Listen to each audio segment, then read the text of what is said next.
Chapter 36. A fine misty rain was falling by the time Calhoun reined in his mother's mule on South Audley Street. Sebastian was waiting for them on the footpath. There had been no time to return to Brook Street or to change out of his evening dress into something more appropriate for digging up graves. "Ah, there you are, my lord," said Calhoun, handing the reins to Tom. "I was thinking we were going to have to do this without you."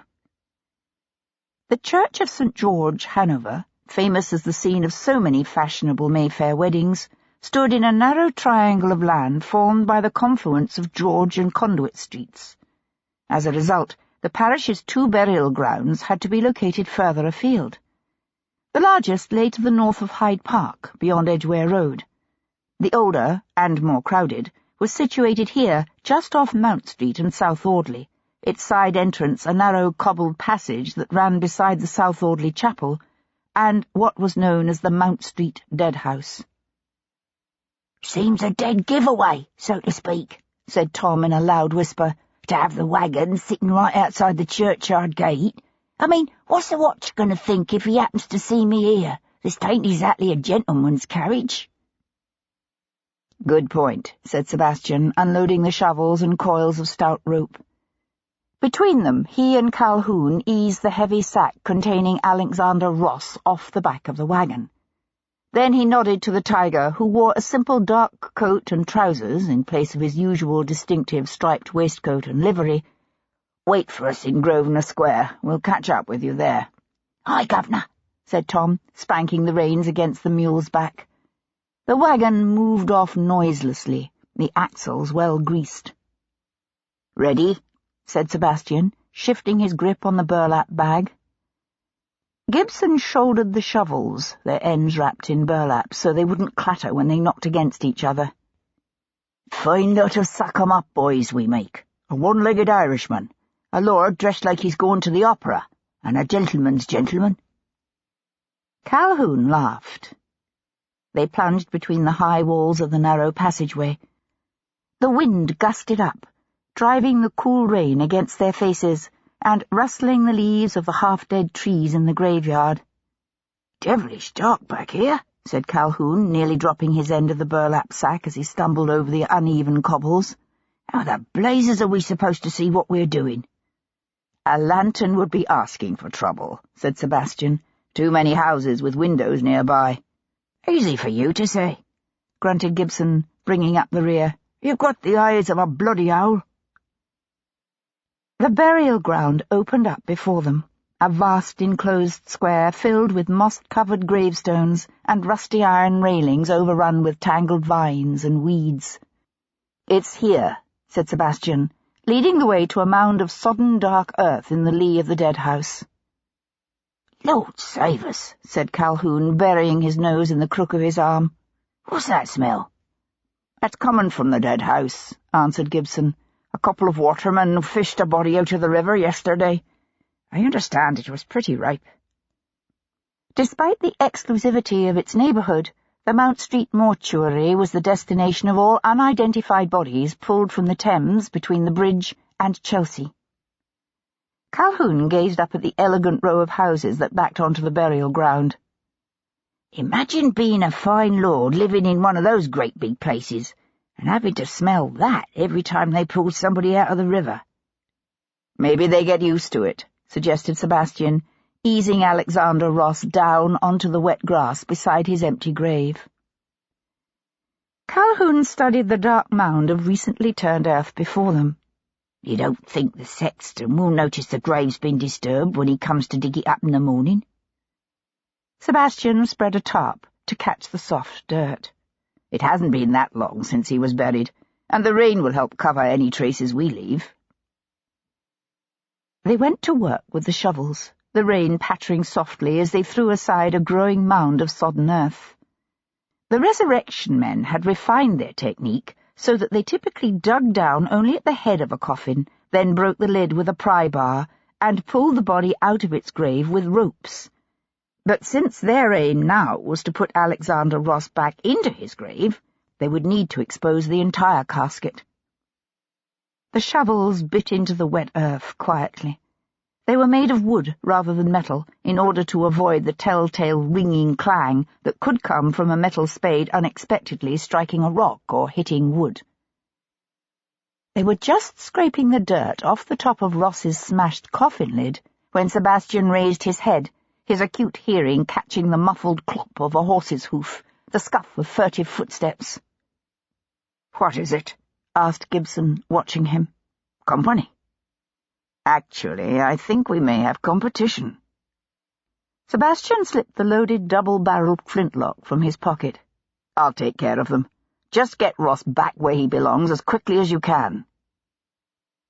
Moving soundlessly, he slipped between the tumbled tombstones toward the mouth of the narrow passage and flattened himself behind the coarse stone wall of the dead house. "I tell you," he heard a man say in a harsh whisper, moving stealthily toward him along the passageway, "I don't like the looks of that wagon sitting in the square. I tell you, somebody's poaching on our territory, they are." "You're always looking to borrow trouble, Finch. That's your problem." Sebastian could see them now. 2 men, one small and gently rounded, the other bigger, burlier. They were loaded down with the burlap-wrapped shovels, the pry-bar, the rope, the crumpled muddy sack of their trade. Sebastian stepped from behind the mortuary wall and said softly, "Good evening, gentlemen." The first body-snatcher, the smaller, rounder one, let out a muffled shriek. "Holy hell!" He staggered back, his eyes widening until the whites caught the gleam of light from the distant windows. "You near scared the shit out of me." His companion, older, bigger, tougher, took a belligerent step forward, but drew up abruptly when Sebastian pulled back the right hammer on his pistol with an audible click. "This is our territory, you hear?" said the man, his jaw jutting out mulishly. "Ours." "Actually," said Sebastian, casually leaning one shoulder against the wall of the dead house, "if I'm not mistaken, this is Jumping Jack's lay." "Be that as it may, everybody knows Jumping Jack goes to Brighton at the end of July. And when he goes, we take over." Sebastian used the muzzle of his gun to tip back the brim of his hat. "Bad time of year for the resurrection trade, I hear. Bodies don't last long in the heat. And then, with the medical schools closed, there can't be much of a market." "The prices drop in summer, ain't no doubt about it," said the other resurrection man soulfully. "But a man's got to eat." He winked. "And support his other habits, if you know what I mean."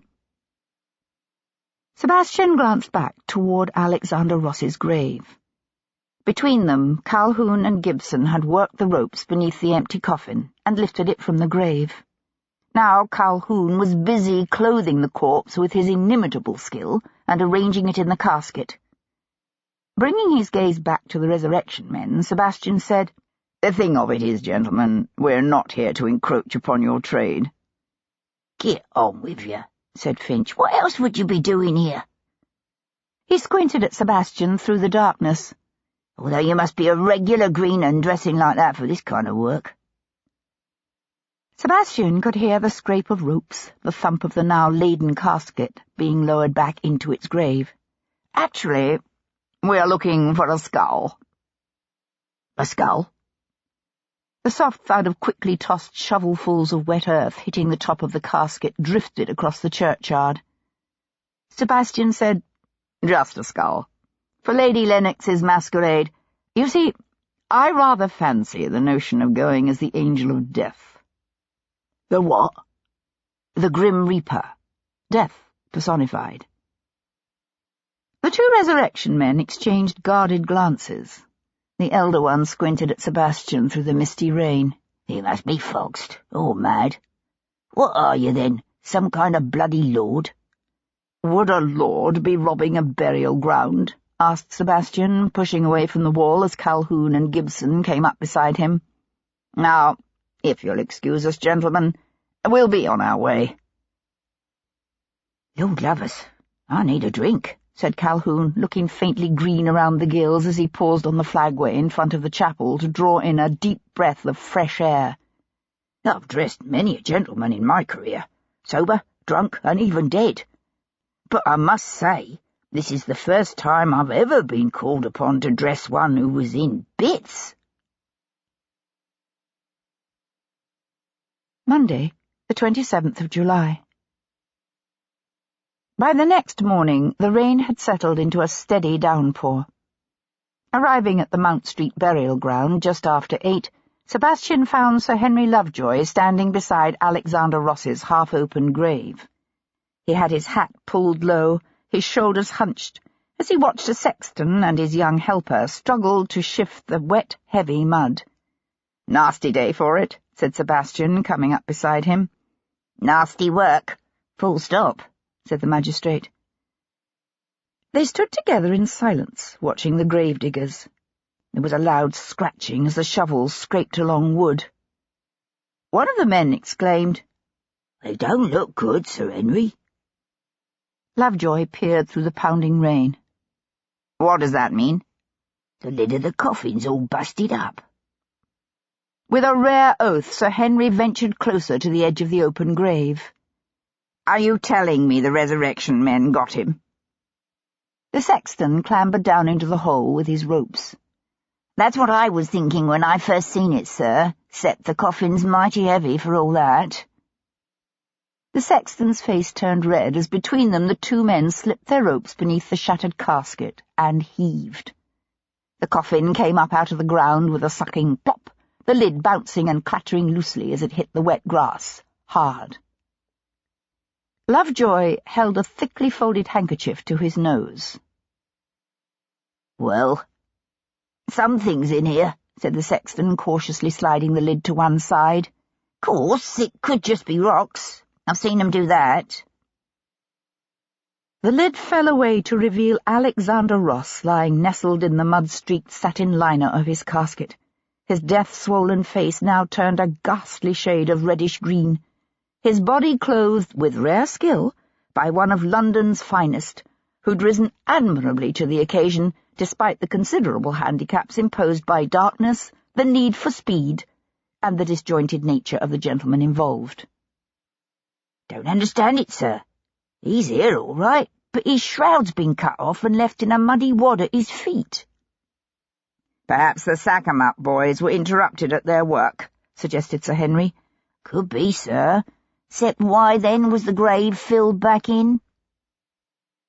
Sir Henry nodded toward the shell borrowed from the nearby dead house. "The important thing is he's here. Move the body to the shell." "Why not simply transfer him in his own coffin?" suggested Sebastian. "We use shells," said Sir Henry. He turned to the sexton. "Get him out of there." "Yes, sir." The sexton positioned himself at the body's feet. He and his young helper had a minor argument over the best way to effect the transfer. Then the younger man grasped the body's shoulders, and the sexton seized his ankles. Sebastian clasped his hands behind his back and waited. Chapter 37. "On the count of 3, said the sexton. 1, 2. The men heaved. The body's limbs, held together by nothing more than Calhoun's artistry, separated from the torso. The sexton, finding himself grasping two loose legs, landed on his backside in the mud. One of the corpse's arms flopped back into the open grave. The other, formed of wadded cloth, owing to Gibson's inability to retrieve the original, dangled at a disjointed angle. "What the bloody hell?" howled the sexton. Sir Henry stood quite still. Around them the rain poured. After a moment he said quite calmly, "Collect what is left of Mr. Ross, and convey the body to Paul Gibson on Tower Hill." He turned a wooden countenance towards Sebastian. "Or should I perhaps say, convey the body back to Mr. Gibson?" Hero devoted several hours that morning to the task of interviewing the impoverished, distant relative she hoped might serve as companion to Lady Jarvis. Once, Mrs. Emma Knight had been young, pretty, and headstrong, but those days were behind her. The spirited daughter of a country vicar, she had eloped at the age of 19 with a dashing but penniless lieutenant. Her father immediately disowned her, and he had never relented, even when the dashing lieutenant got himself blown to pieces by a badly aimed artillery barrage in India. A hardscrabble life and the need to constantly defer to others had left Emma a little too timid for Hero's taste. Still, she would do until Hero was able to find someone more suitable. After that, she spent some time with her mother, who was blissfully consumed by the heady task of deciding what to wear for the wedding. Then, her duties as a daughter satisfied, Hero ordered her carriage. Her conversation with Devlin had left her with a number of questions, not all of which her father had been able to resolve.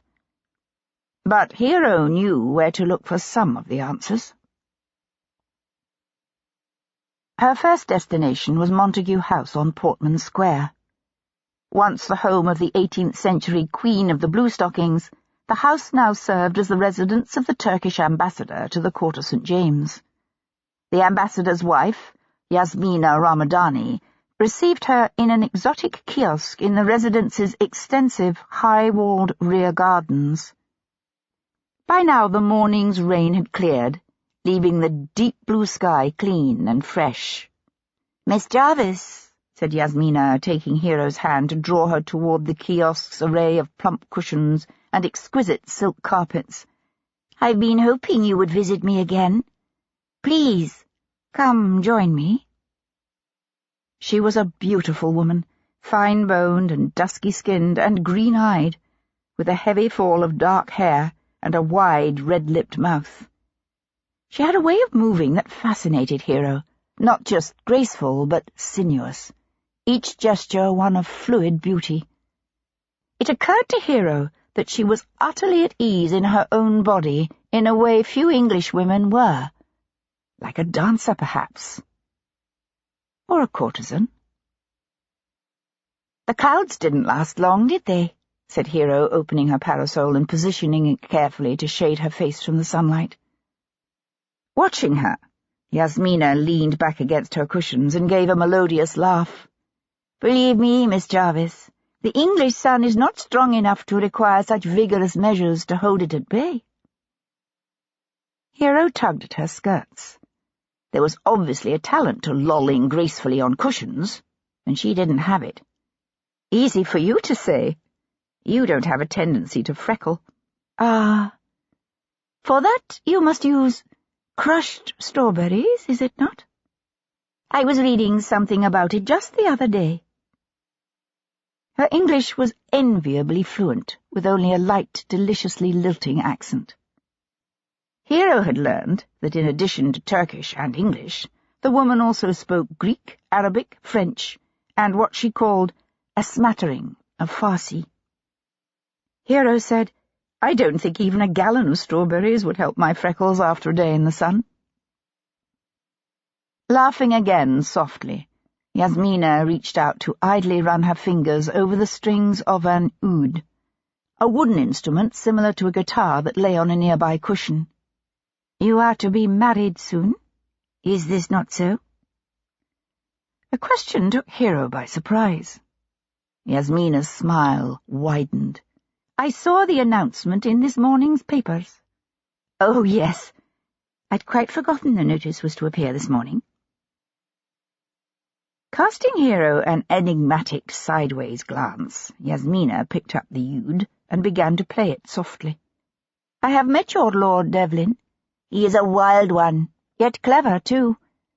I understand he likes solving puzzles." "He enjoys mysteries," said Hero, wondering when and how the Viscount had managed to meet the reclusive Turkish woman. "Murder mysteries." Yasmina's fingers moved across the strings of the oud, the strange melody floating over the English garden, the soft smile on her lips never faltering. "He is involved in a murder investigation now, yes?" Hero kept her gaze on the other woman's delicate features. "He is. A gentleman who used to work with the Foreign Office named Alexander Ross." "Did you know him?" "Ross?" She shook her dusky hair.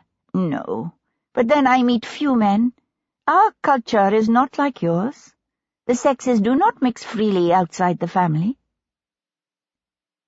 To Hero's knowledge, Yasmina was the first wife of a Turkish ambassador to ever accompany her husband to London. She had never appeared in society in the way of other ambassadors' wives. But Hero had heard she did sometimes serve as hostess at the small, intimate dinners given by her husband.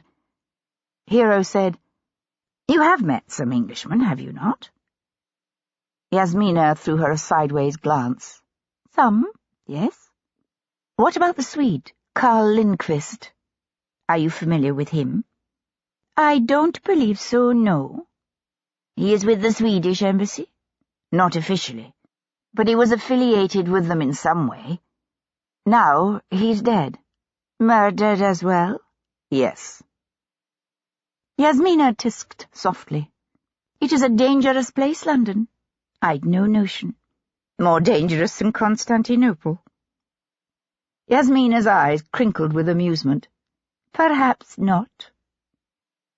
For a moment she seemed to give all her attention to her instrument. Then she said, "I hear that Englishwomen often fear their wedding nights, that they know not what to expect. Is this true?" Hero felt herself grow hot with embarrassment. The last thing she wanted was to find herself discussing her looming wedding night with this exotic, sensual woman. Devlin had assured her that he was prepared for their marriage to be one of name only. The problem was, she herself wasn't exactly certain that was what she wanted. She had discovered it was possible to be both leery of a man and physically attracted to him at the same time. "It is true of some, I suppose," Hero said slowly. The Turkish woman's intelligent green eyes narrowed thoughtfully, and Hero wondered what she saw and understood. "But not you," said Yasmina. "That is good." The conversation shifted then to other topics, to the latest sleeves and the Eastern use of henna, and the new China roses Yasmina was having planted in the residence's gardens. It wasn't until later, when Hero was leaving, that Yasmina said casually, "You didn't tell me. Is Lord Devlin close, you think, to finding this killer he is looking for?" "I think so, yes," Hero lied. "That is a relief." It was said with an intense, heartfelt sincerity that would have fooled most. But Hero was Jarvis's daughter. He had taught her from an early age how to know when someone was telling the truth and when they weren't. And there was no doubt in her mind that Yasmina Ramadani was lying. "That certainly answers the question of how you knew Ross had been murdered," said Sir Henry Lovejoy, his hands wrapped around a hot cup of coffee. Sebastian started to say something, but the magistrate held up one hand. "It might be better if I remain in official ignorance of the facts." "I thought so." They sat in a snug little coffee-house on Mount Street. A fire crackled on the hearth, filling the room with a pleasant warmth and the smell of wet wool. Sir Henry said, "So, we have 2 men killed in the same unusual manner on the same night. One a gentleman at the Foreign Office, the other a newly arrived American. What possible connection can there be between the 2? "If there is a connection other than the Cox family, I have yet to find it." Sir Henry frowned. "Kincaid's body was dumped in Bethnal Green at 3 in the morning, but he disappeared from Southwark much earlier, around 11 that night. You think Ross was killed before then?" "I think Ross was dead by the time Colonel Chernyshov knocked on his door at midnight." Sir Henry nodded. "So you're suggesting what? Ross was murdered, then stripped of his clothes and put in bed so he'd be found there by his manservant in the morning? Unless Ross was naked when he was killed." Sir Henry looked confused. "But why would a man be naked?" His voice trailed off as understanding dawned. He cleared his throat uncomfortably. "Ah, yes, the woman." The magistrate shifted in his seat. "It would be highly unusual, although still possible, I suppose." "Alternatively, the killer could have taken clean linen from Ross's cupboard, crumpled it, and dropped it on the floor for the valet to find. He would then have needed to carry the blood-stained items away with him, had them cleaned, and surreptitiously returned them to Ross's rooms at a later date, since, according to the valet, no items were missing. Yes, I suppose that's possible as well. It shows an attention to detail, a thoroughness and calm clear-headedness that is disturbing. Sir Henry shivered and fortified himself with another sip of his coffee. You've suspects? Sebastian gave him a quick rundown of what he'd discovered, leaving out only the diplomatically sensitive information given him by Miss Jarvis. Sir Henry said, Any of these men have alibis for the evening in question? Jasper Cox was at a dinner party given by the Lord Mayor. Others claim to have been home. But if we're dealing with a hired professional, it doesn't really matter, does it? No, I suppose not. Lovejoy sipped his coffee in silence for a moment. Then he said, We're obviously missing something. Sebastian pushed to his feet. I think this French émigré de la Roque may have played a larger role than he's admitting. I have some questions I'd like him to answer. Sir Henry nodded. Let me know if you discover anything. He hesitated, then said, I understand. Congratulations are in order, my lord. Sebastian shook his head, not understanding. I beg your pardon? I read the notice of your coming nuptials in the paper this morning. Oh, yes, of course. Thank you, Sir Henry. A splendid young woman, Miss Jarvis. Splendid. Sebastian said, The ceremony is this Thursday morning at Lambeth Palace at 11. I would be honoured if you could attend. The little magistrate turned pink and gave one of his peculiar little bows. Why, thank you, my lord. I assure you the honour is mine. Chapter 38. After leaving the Turkish ambassador's residence, Hero made a brief stop in Bond Street to pick out a pair of pale blue satin slippers for the wedding. Then she directed her coachman to Great Russell Street. "Monsieur de la Roque?" she called, pushing open the heavy door to his establishment.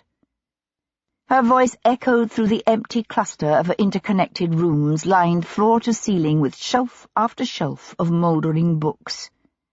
"Ooh, Miss Jarvis," whispered Marie, hovering close beside her, her face pale as she followed Hero from one overcrowded room to the next. "Should we even be here? I mean—" "Don't be absurd, Marie," said Hero firmly. "There's nothing the least—" She broke off, her gaze fixed on the single worn brown shoe poking out at an odd angle from beneath the curtain of a nearby archway. "Stay here," she ordered the maid, and thrust aside the curtain. The defrocked priest lay sprawled on his back, arms flung wide, his swollen tongue protruding from a discoloured, puffy face, his bloodshot eyes wide and staring. A wire had been wrapped so tightly round his neck that it cut into the flesh. She heard a soft sigh behind her, and turned in time to see her Abigail's eyes roll back in her head as the woman collapsed in an insensate heap. Ignoring her, Hero went to crouch beside the Frenchman's body. Reaching out, she pressed her fingertips to one outflung wrist. He was still faintly warm. She heard the creak of a hinge and a light tread on the old floorboards at the front of the shop. Spinning around, she saw Devlin draw up in the curtained archway. His gaze travelled from her to de la Roque and back again. "Good God," he said. "What are you doing here?" She spread an expressive hand toward the corpse. "I came to speak to Monsieur de la Roque. Unfortunately, as you can see, he is dead." Devlin's gaze shifted to the crumpled maid. "And your Abigail?" "Tiresome woman. She's gone off in a faint." "Imagine that," he said dryly, hunkering down beside the maid. "Have you a vinaigrette in your reticule?" "No, I never faint." "Of course not," he said, gently tapping the woman's pale cheeks. "If you wake her up, she's liable to start screaming," Hero warned. "True, but it must be done." The Abigail stirred, her eyelids fluttering open. She drew in a shaky gasp and looked confused, her gaze focusing on Devlin's face. Then she turned her head, saw de la Roque's awful purple countenance, and started screaming. Now, enough of that," said Hero briskly, going to help Devlin coax the woman to her feet. The screaming continued. Over the woman's head, Devlin's gaze met Hero's. "There's an inn several doors down. Perhaps you can entrust her to the care of the landlord's wife." Hero nodded. "Come, Marie," she said, grasping the maid's arm in a firm grip and suppressing the impulse to box the silly creature's ears as she steered her toward the door. "Hush now! There's nothing to be afraid of." "Hang on a minute," said Devlin, scrounging around in a nearby desk for paper, a quill, and ink. He dashed off a quick note, folded it, and affixed a wafer, then wrote Sir Henry Lovejoy across the front. "Have the landlord send one of his lads with this to Bow Street." Leaving Devlin hunkered down beside the dead body, Hero hectored and bullied the now hysterical Abigail to the nearby inn, where she consigned her to the gentle ministrations of the clucking landlady. On her return, she found Devlin systematically going through drawers and cupboards in a rear office. "Discover anything?" she asked. He moved on to one of the towering bookcases. "Not yet." "Like some help?" He looked over at her in surprise. "Please." She started on the lower shelf. "What precisely are we looking for?" "You'll know when you find it." But at the end of another 20 minutes, she was hot, dusty, and empty-handed. "It would take days to go through all these books," she said, shoving a tooled copy of Plutarch's Lives back onto a shelf. "At least," agreed Devlin, moving on to the next case. Pushing the hair off her forehead with the back of one gloved hand, Hero went to crouch again beside the dead Frenchman. "Fascinating," she said, studying the purple spots on his face, the deep scratches on his neck, left, she now realized, by his own fingernails as he clawed frantically at the constricting ligature. "I've never seen someone who was strangled." Devlin glanced over at her. "Have you no sensibility, Miss Jarvis?" She looked up. "None at all, I'm afraid." "Why? Does that disturb you?" "Actually, it relieves me." She bent to have a closer look at the wire wrapped around de la Roque's neck. "What is it?" asked Devlin, watching her. "This wire. It's not ordinary wire. It's silver, wrapped around silk." "What the hell?" He left the shelves to come hunker down beside her. She looked up at him. "I believe it's a harp wire." "A harp wire?" Which suggests your murderer may be the husband of a woman who plays the harp, or the woman herself." Devlin looked doubtful. Could a woman strangle a man? If she were tall enough and strong enough, I don't see why not. Hero nodded to the bloated-faced corpse beside them. De la Roque was not an excessively large man. "True," she said. "Harp players typically develop calluses on their fingertips. Did you happen to notice the hands of any of the females implicated in your investigation?" "Actually, there aren't that many women involved in this." "But there are some." "There's your cousin, Miss Sabrina Cox. Does she play the harp?" "Sabrina? You can't be serious. She's a tiny woman, and full of sensibility." "Her brother is not." He regarded her steadily. When she remained silent, he said, "Well, does Miss Cox play the harp?" Hero stared back at him. It had been only days since she visited her young cousin and held Sabrina's hands in hers. Yet to her chagrin, she could not recall noticing either if the girl's fingertips were calloused, or even if there had been a harp in the room. She said, "To be honest, I don't know, but I can find out. What about some of the other females involved?" "I've met the Turkish ambassador's wife, but I confess I didn't pay a great deal of attention to her fingertips." Hero decided to keep her own recent visit to the ambassador's residence to herself. She said, Would a Turkish woman be likely to play the harp? Why not? Do you think they don't have harps in the seraglios of the East? I wouldn't know, said Hero, not having ever been in a seraglio. She studied him thoughtfully. Have you? I have not. Besides, she added, Yasmina plays the oud, and she is also very tiny. Ramadani is not, and I have it on the best authority, his own, that he is partial to the garrote. He told you that? He did. He also— He broke off as the sounds of a carriage and men's voices carried from the front of the building. Ah, said Hero, pushing to her feet. Bow Street has arrived. She was aware of him studying her with an inscrutable expression on his face. He said, "Your father isn't going to like this. You're involving yourself in another murder, I mean." She gave her skirts a businesslike twitch that released a small cloud of dust. "Considering that we are soon to be wed, he's going to have to get used to it, isn't he?" At that, Devlin gave a surprised huff of laughter. "You do have a point." His smile faded. Their gazes meeting, as awareness of all that their coming marriage would mean, settled on them both. Then Sir Henry Lovejoy drew up in the doorway, his gaze riveted on the corpse's swollen purple countenance as he said with a gasp, "Merciful heavens!" Chapter 39. "What can you tell me?" asked Sebastian, watching Paul Gibson study the body laid out on his slab. The Irishman wiped his hands on a stained rag. "Right now. I can tell you Antoine de la Roque was strangled. If you want more, you're going to have to wait." Sebastian blew out a harsh breath, his gaze on the dead Frenchman's waxy profile.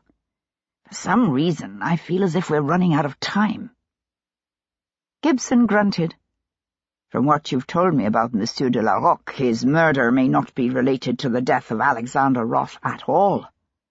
Those mixed up in the trade between France and England do tend to be a pretty rough lot." "The deaths are related," said Sebastian, his gaze drifting to the shelf that ran along the far wall where another silent form, hidden by a sheet, lay awaiting collection by the authorities.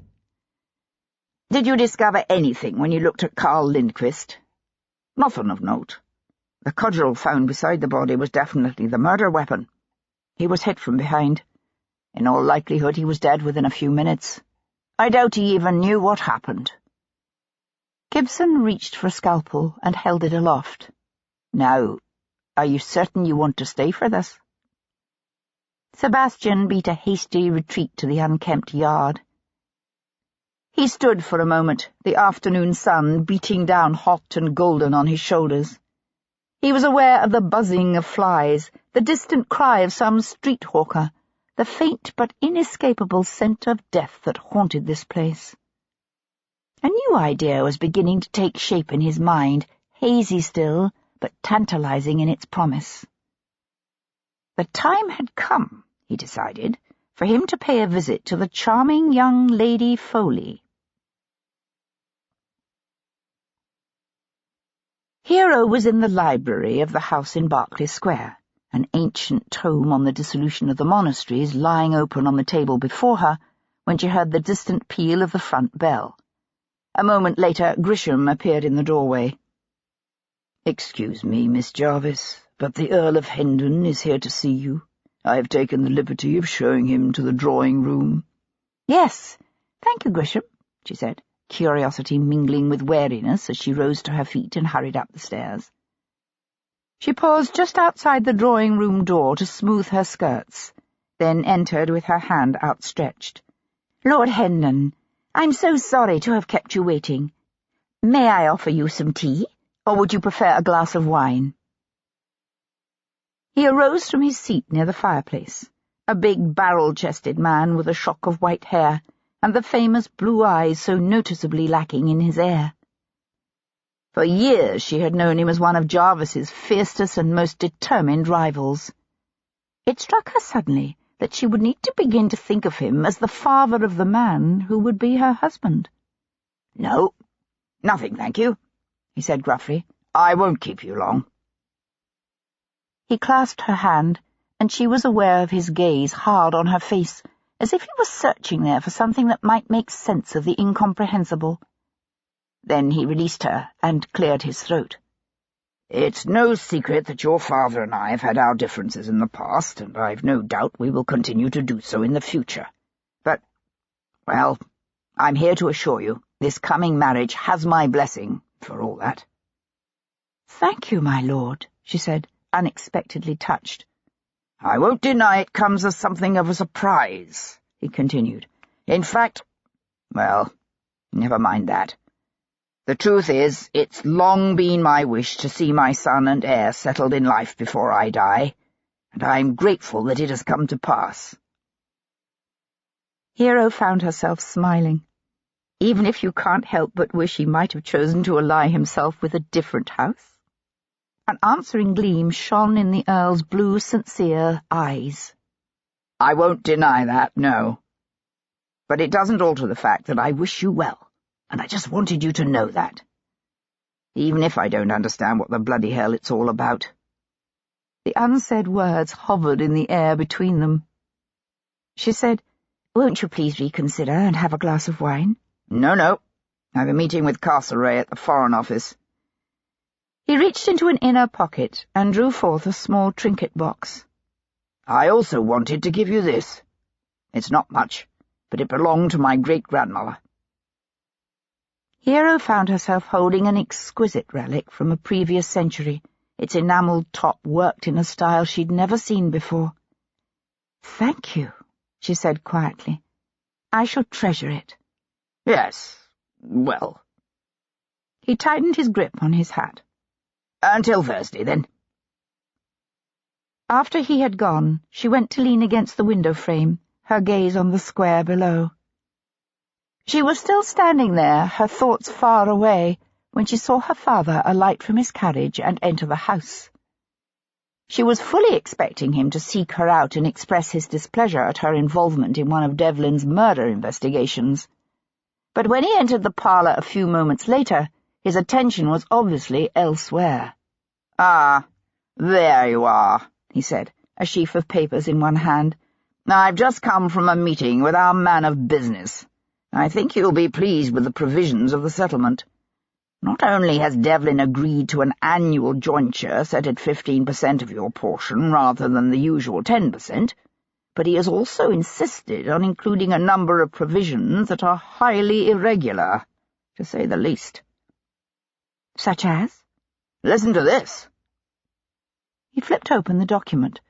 "It is hereby agreed between the parties that all the property of the said Miss Hero Jarvis shall be always and entirely at her own sole disposal and command, the same as if she were still unmarried, and that she may, as often as she pleases, sell or dispose of the same or reinvest the money in any manner she pleases without any consent or concurrence being necessary or required from her husband." Jarvis tossed the document on the table between them. "You have obviously treated him to one of your diatribes on the iniquities of our marriage laws." "I have," she said, her voice not quite steady. "May I see that?" "Be my guest." He watched as she read through the terms. It was not the usual thing for a young woman to be encouraged to interest herself in her own marriage settlement. But then he knew well that Hero was not like most women. By the time she reached the end, she found herself prey to a variety of conflicting emotions. Devlin had told her, of course, that he intended to honour her wishes, but she had never expected him to be either so thorough or so generous. In that, she realized, she had underestimated him. It occurred to her that it was a habit she had with him, and she was honest enough to wonder why. "Well," she said, handing the papers back to her father with a composure she was far from feeling. "That is reassuring." "Reassuring? It's madness. It's only my confidence in your intelligence and strength of character that inspires me to agree to this." He turned toward the door. "Although, When I hear of your presence at a certain murder scene on Great Russell Street, I almost, mind you, begin to doubt my wisdom." But Hero only laughed. While not excessively large, the Under-Secretary's house on Half Moon Street was tastefully appointed, with gently aging Turkish carpets, gleaming rosewood furniture, and endless yards of lush silks, satins, and brocades. As expected, Sebastian found the Under-Secretary not at home. He then asked for, and was received by, Lady Foley. "Lord Devlin," she said, greeting him with a charming smile. "Sir Hyde will be sorry he missed you. How may I help you?" His gaze was so riveted by the harp positioned between the drawing-room's 2 front windows that it was a moment before he answered. "I was wondering if you're familiar with a gentleman named Antoine de la Roque," said Sebastian, taking the delicate satin-covered chair she indicated. "De la Roque?" Lady Foley's forehead crinkled with thought as she settled back on the sofa. "No, I don't believe so. Is he an associate of Sir Hyde's?" "He may have been." "May have been?" Her smile faltered. "Dear me, has something happened to him?" "I'm afraid so. You've never heard Sir Hyde mention him?" A wary look crept across her features. She might be relatively new to the diplomatic world, but she had evidently learned enough to know that all was frequently not as it seemed, and that she had need to tread carefully. "Not that I recall," she said, the calloused fingers of one hand repeatedly smoothing the cloth of her muslin gown where it lay across the damask upholstery of her chair. "But you did know Alexander Ross?" "Oh, yes." She gave a sad sigh. "Such a charming man, and so young to die. We often had him to dinner, you know. He was quite a favourite of Sir Hyde's." "I'm curious. Would you happen to know Mr. Ross's opinion of the proposed alliance between Russia and Great Britain?" Foley might not confide his affairs to his young wife, but she obviously paid attention to dinner-table conversation. "Why, yes," she said. "He was most anxious to see us enter into an active alliance with the Tsar. I gather the time he spent in St. Petersburg had left him with a sincere fondness for the country and its people. I remember that he was quite concerned that without such an alliance to stop him, Napoleon might even reach Moscow." "I believe Sir Foley, too, is an advocate of such an alliance." "But of course," exclaimed Sir Foley's wife. "It is very important." "Do you know if Ross had any dealings with Ambassador Ramadani?" The sudden shift in topic seemed to confuse her. She looked at him blankly. "You mean the representative from the Sublime Porte?" "I shouldn't think so, no. I was under the impression that Ross dealt mainly with the Baltic states and Russia." "And France, of course." "Yes." Her head turned toward the door as a woman's voice sounded from the hall. "Just look at this charming cap," said Lady Foley's younger sister, appearing in the doorway with a pattern book in her hands. "I am determined to make it for my new nephew, and it's no use saying he won't be a nephew, because I just know—" "Oh." She broke off, colouring fiercely at the sight of Sebastian. "I do beg your pardon. I'd no notion you had a visitor." Sebastian stretched to his feet. "Please, don't mind me. I was just on the point of taking my leave." Lady Foley rose gracefully from her seat, one hand cupped tellingly over the gentle swell of her belly. "It isn't well known yet," she said shyly, "but Sir Hyde and I will be welcoming a new member to our family in the spring." "Then let me be one of the first to congratulate you," said Sebastian, bowing. "No, don't bother to ring. I'll see myself out." He bowed again. "Ladies." His next stop was the public offices in Bow Street, where Sir Henry's clerk, Collins, met him with wide, startled eyes. "But Sir Henry's not here, my lord. He sent you a message not more than an hour ago. Did you not receive it?" "No," said Sebastian. "Regarding what?" "There's been another murder, my lord. Some foreign diplomat's wife." Sebastian knew a rising coil of anger and frustration and something that felt much like helplessness. "You can't mean Yasmina Ramadani." "Yes, that's it. Madam Ramadani." Chapter 40. Sebastian found Sir Henry Lovejoy in the private parlour of a small but respectable hotel on Queen Anne Street.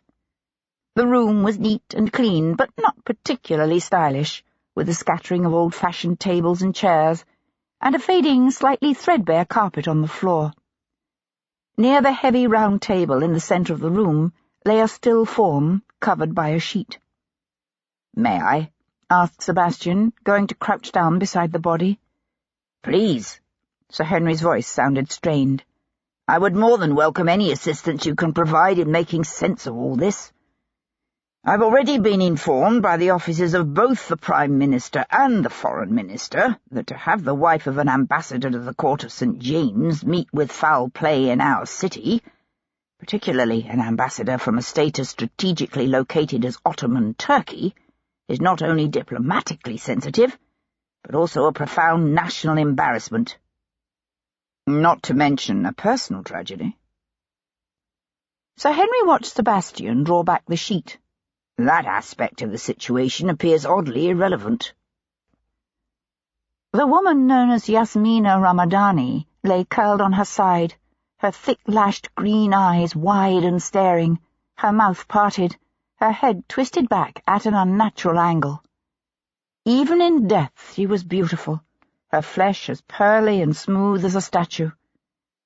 In contrast to her dress the day he saw her, she wore a cream silk walking gown caught up with a scarlet ribbon, a gold pendant nestled between her breasts, a reticule embroidered with red poppies rested near her hip, its ties still wrapped around her delicate wrist. "Her neck is broken?" asked Sebastian softly. "It appears to be, yes." Sebastian reached out to touch her pale cheek. She was already growing cold. He pushed to his feet. "Who found her?" "A maid. She chanced to notice that the door stood slightly ajar and went to close it. I'm told the latch is faulty and frequently fails to catch unless the door is firmly shut. Otherwise, I doubt the poor woman would have been discovered until morning." Sebastian let his gaze drift around the small parlour. A tapestry-covered footstool lay overturned near the hearth. Otherwise, the room appeared undisturbed. What the devil was she doing here? That I do not know. According to the landlord, Madame arrived alone just after 2 o'clock this afternoon and requested a private parlour. As far as we can tell, no one besides the ambassador's wife was seen entering or leaving the room." "What does her husband say?" "He is devastated, naturally, but he claims to be utterly baffled by his wife's activities." Sebastian brought his gaze back to the little magistrate's grim-featured face. "You believe him? One can hardly call the ambassador to the court of St. James's from the Sublime Porte a liar." "You may not be able to," said Sebastian, "but I can." His Excellency, Antonaki Ramadani, may have been devastated, but not so devastated as to forego his usual evening ritual, which typically began with dinner at Stephen's before progressing to Limmer's. Located at the corner of Conduit and George Streets, just across from the Church of St. George, Limmer's was the evening resort for the sporting world. A sprawling brick edifice from the previous century, the hotel essentially served as a late-night Tattersall's. Pushing through the crowd that filled its dark, Spartan public room, Sebastian found the ambassador looking for all the world like a country squire in buckskins and high-top black leather boots, his only condescension to his presumed state of mourning being a black ribbon tied around his arm. "Mind if I join you?" asked Sebastian, pulling out a nearby chair. Ramadani met Sebastian's gaze, his own narrowing. Then he turned to the slim, middle-aged man beside him and said quietly, "You'll excuse us for a moment." Sebastian watched the former jockey walk away. "I didn't know you were a passionate follower of the turf." "I find it amusing." The Turk settled back in his chair. "Take a glass of the hotel's famous gin punch with me, my lord, or do you prefer port? "I'll have the punch, thanks," said Sebastian, watching the ambassador signal the barmaid. "I was sorry to hear about the death of your wife. It is tragic, is it not? She was a very beautiful woman." "She was indeed." Sebastian waited while the barmaid set their punch on the table before them. "Who did she go to Queen Anne Street to meet?" "That I do not know." "Really?" The Turk returned a bland stare. "Difficult to believe, I know, but nonetheless true." Sebastian watched the Turk's face and his hands.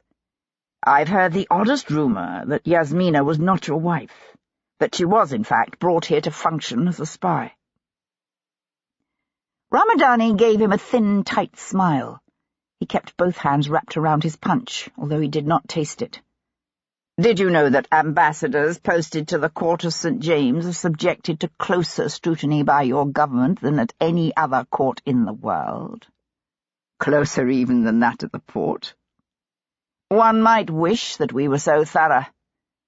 History tells us that Walpole spent £1 million on his secret service, and I am given to understand that such expenditures have only increased in the last 75 years. Our servants are bribed and hectored into becoming spies who read our private papers and report our every move. All incoming and outgoing mail is routed through the Foreign Office, where it is opened, read, copied, and then resealed before being sent on its way." "So you're saying what?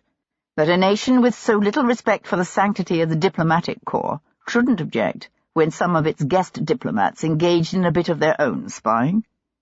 "I certainly wouldn't expect such a people to stoop to murder." Sebastian sipped his gin punch. "Are you accusing the British government of murder?" "The government?"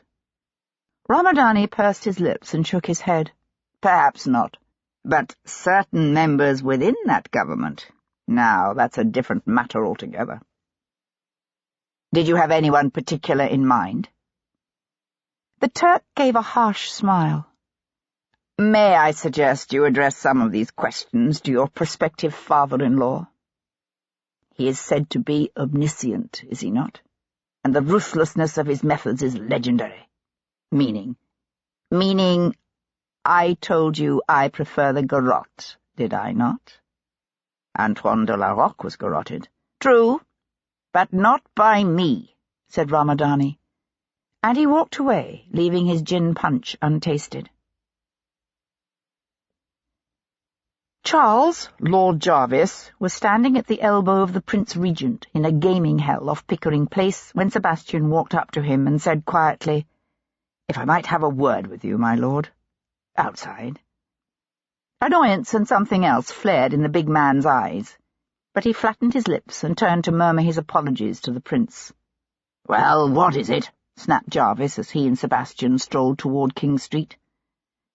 "The spies in the households of the various ambassadors posted to London," said Sebastian. "Who controls them? You? Or the Foreign Office?" "The Foreign Office. Why?" "But you have access to their reports." "Naturally. So you knew why the woman known as Yasmina Ramadani was sent to London as part of the Turkish ambassador's household?" "We had our suspicions, yes." "Did you have her killed?" Jarvis snorted. "I did not." "Yet you knew she had seduced someone at the Foreign Office. Who was it?" Jarvis's full lips curved into a smile. "Even if I knew, you don't seriously think I'd tell you, do you?" With effort, Sebastian suppressed the urge to plant his fist in the middle of his future father-in-law's complacent face. "What about the Swede, Karl Lindquist? Did you have him killed?" A man in a swirling evening cape walked toward them. Jarvis dropped his voice to a harsh whisper. "Don't be absurd. The Swede's death has complicated an already delicate state of affairs. How many people besides Ross knew of the transfer of the gold?" Jarvis kept his voice low. "It's impossible to keep arrangements of this nature a closely held secret. By necessity, it is known to individuals in the Treasury, the Cabinet. even some members of Parliament." Sebastian waited until the gentleman in the evening cape had passed them, then said, "And Antoine de la Roque? How did he figure into it?" The king's powerful, omniscient cousin drew a gold snuff-box from one pocket and flicked open the lid. "I know nothing about de la Roque. To my knowledge, he was merely an ex-priest with a rather curious passion for collecting old books." Sebastian smiled. "Of course." Jarvis lifted a delicate pinch of snuff to one nostril and inhaled. "You haven't asked if I killed Alexander Ross." Sebastian met the older man's hard grey gaze. "Would you tell me if you had?" Jarvis closed his snuff-box with a snap. "I suppose that would depend on why I had him killed." Lost in thought, Sebastian was walking up St. James's Street when one of Cat Bullion's young pages found him. Breaking the seal of her note, Sebastian read through the brief missive. Then he turned his steps toward Covent Garden. Chapter 41. He found Cat waiting for him at the stage door. She wore a crimson velvet cloak with the hood pulled up over her auburn-shot dark hair. He walked toward her, his footsteps echoing in the stillness, his gaze drinking in the sight of her. She held out her hand to him. "I didn't think you were coming." He took her hand in his, held it a moment too long, then released it. "Your page had a difficult time finding me." He searched her beautiful, beloved face. "What is it?" "You've heard of the death of the woman known as Yasmina Ramadani?" "Yes. Why?" They turned to walk up the narrow lane. She said, "The friendship between France and the Sublime Porte goes back hundreds of years." "Thanks largely to their mutual dislike of the Austro-Hungarian Empire and the grand tradition of my enemy's enemy is my friend." "Something like that." Sebastian glanced sideways at her. "Are you telling me that the information Yasmina collected was being shared with the French?" "Yes." "Via whom?" She smiled and shook her head. "You know I can't tell you that." He nodded. "Can you tell me who Yasmina targeted at the Foreign Office? Was it Alexander Ross or someone else?" "I'm not certain, although it's possible she may have had more than one lover." Cat hesitated, choosing her words carefully. "It has occurred to you, I suppose, that it is in France's best interest to prevent an alliance between Britain and Sweden." "Are you saying the French acted on the information Yasmina gleaned from Ross or someone else, and killed Lindquist in an attempt to disrupt any alliance between Britain and Sweden?" "I'm saying it's a possibility. But do I know for certain? No." "And Ross? Why was he killed?" "I haven't been able to learn anything about Alexander Ross." Sebastian blew out a long, frustrated breath. "I suppose it's possible his death isn't related to any of this at all." "It's related," she said. "The manner of his death tells us that." They walked along in silence for a moment, their footsteps echoing hollowly in the narrow, empty street. Then she said, "Have you considered Jarvis?" "When one is dealing with what looks like the work of a professional assassin, the possibility of Jarvis's involvement does tend to suggest itself, yes. Although if Jarvis had Ross killed to prevent him from spilling state secrets to a Turkish spy, I don't see why he wouldn't simply admit it." "You asked Jarvis if he killed Ross?" "Yes." She let out a peal of laughter, soft and melodic, and so belovedly familiar it brought an ache to his chest. "Oh, Sebastian," she said, "your future family gatherings ought to prove beyond interesting, to say the least." Then she must have read something he didn't want her to see in his eyes, for her smile faded, and she reached out to touch her fingertips, ever so briefly, to his arm. "I know why you're doing this, Sebastian." He shook his head in disbelief. "How can you?" The British government isn't the only one who pays servants to spy on their masters. Get your bride a new Abigail. That night, Hero received an urgent note from her cousin Sabrina. "I need to talk to you," the girl had written, her penmanship wobbly, agitated. "Could we meet for a walk in the park tomorrow?" Intrigued, Hero wrote back, "Of course, I'll see you at 10. Then she sat for a time, her cousin's note in her hand, her mind busy with a series of conjectures that in the end seemed to go nowhere. Tuesday, 28th of July. The morning dawned cool and overcast, with a soft white mist that swirled through the trees in the park. Hero found Sabrina looking pale and heartbreakingly lovely in a walking dress of the deepest mourning, topped by a black spencer. At first, Hero was content to simply allow the conversation to ramble as they walked. Her Abigail, Marie, followed languidly behind, thankful, Hero suspected, for the moderating effect Sabrina's presence had on Hero's normally brisk pace. They spoke for a time of Alexander Ross and Sabrina's grief, and her inability to respond with enthusiasm to Jasper Cox's plans to remove to the seaside for a few weeks. Hero said, "I suppose you must find some comfort in your music."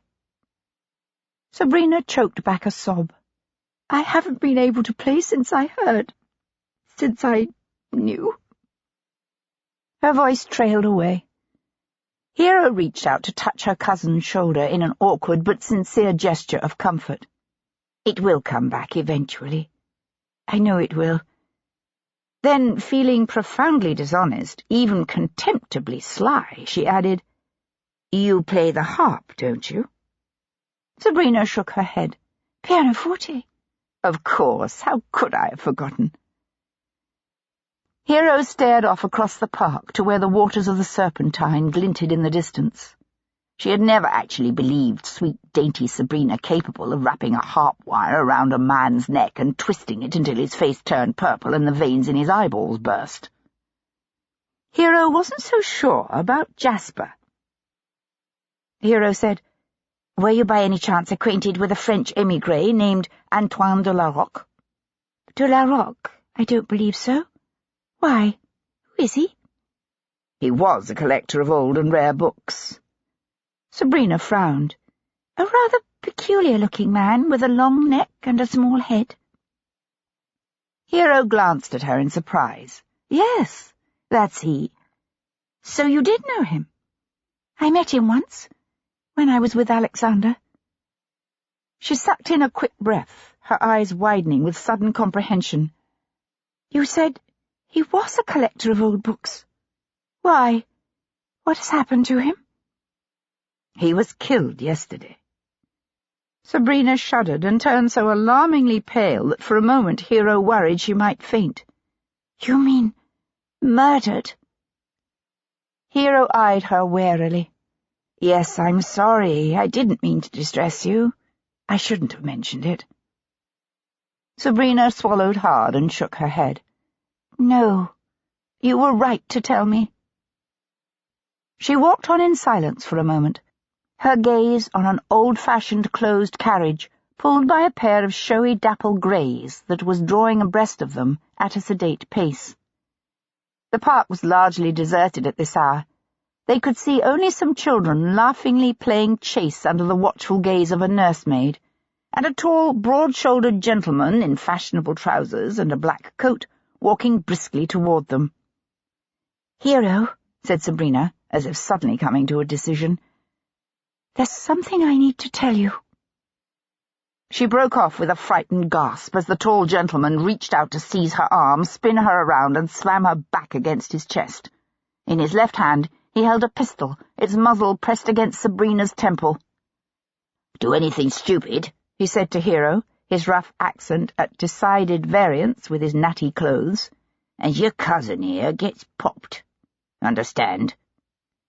Hero held herself perfectly still, although she could feel her heart pounding wildly in her chest. "I understand." "Hero!" wailed Sabrina, her legs buckling beneath her, her face slack with terror. Hero's maid, Marie, had come to an abrupt halt a few feet away, her eyes wide in a sickly pale face. "It's all right," Hero told Sabrina calmly. "They won't hurt you." She cast a quick glance at her Abigail. "Marie, stay where you are." She was aware of the showy greys coming to a stop beside them. The door of the ancient carriage flew open. Another man, his buff coat well-tailored but ill-fitting, his cravat clumsily tied, leapt out to seize Hero's arm in an ungentle grip. "You're coming with us," he hissed. He tried to drag her back toward the carriage, but he was a good head shorter than Hero and slight. "I will not," she said. The first man pulled back the hammer of his pistol.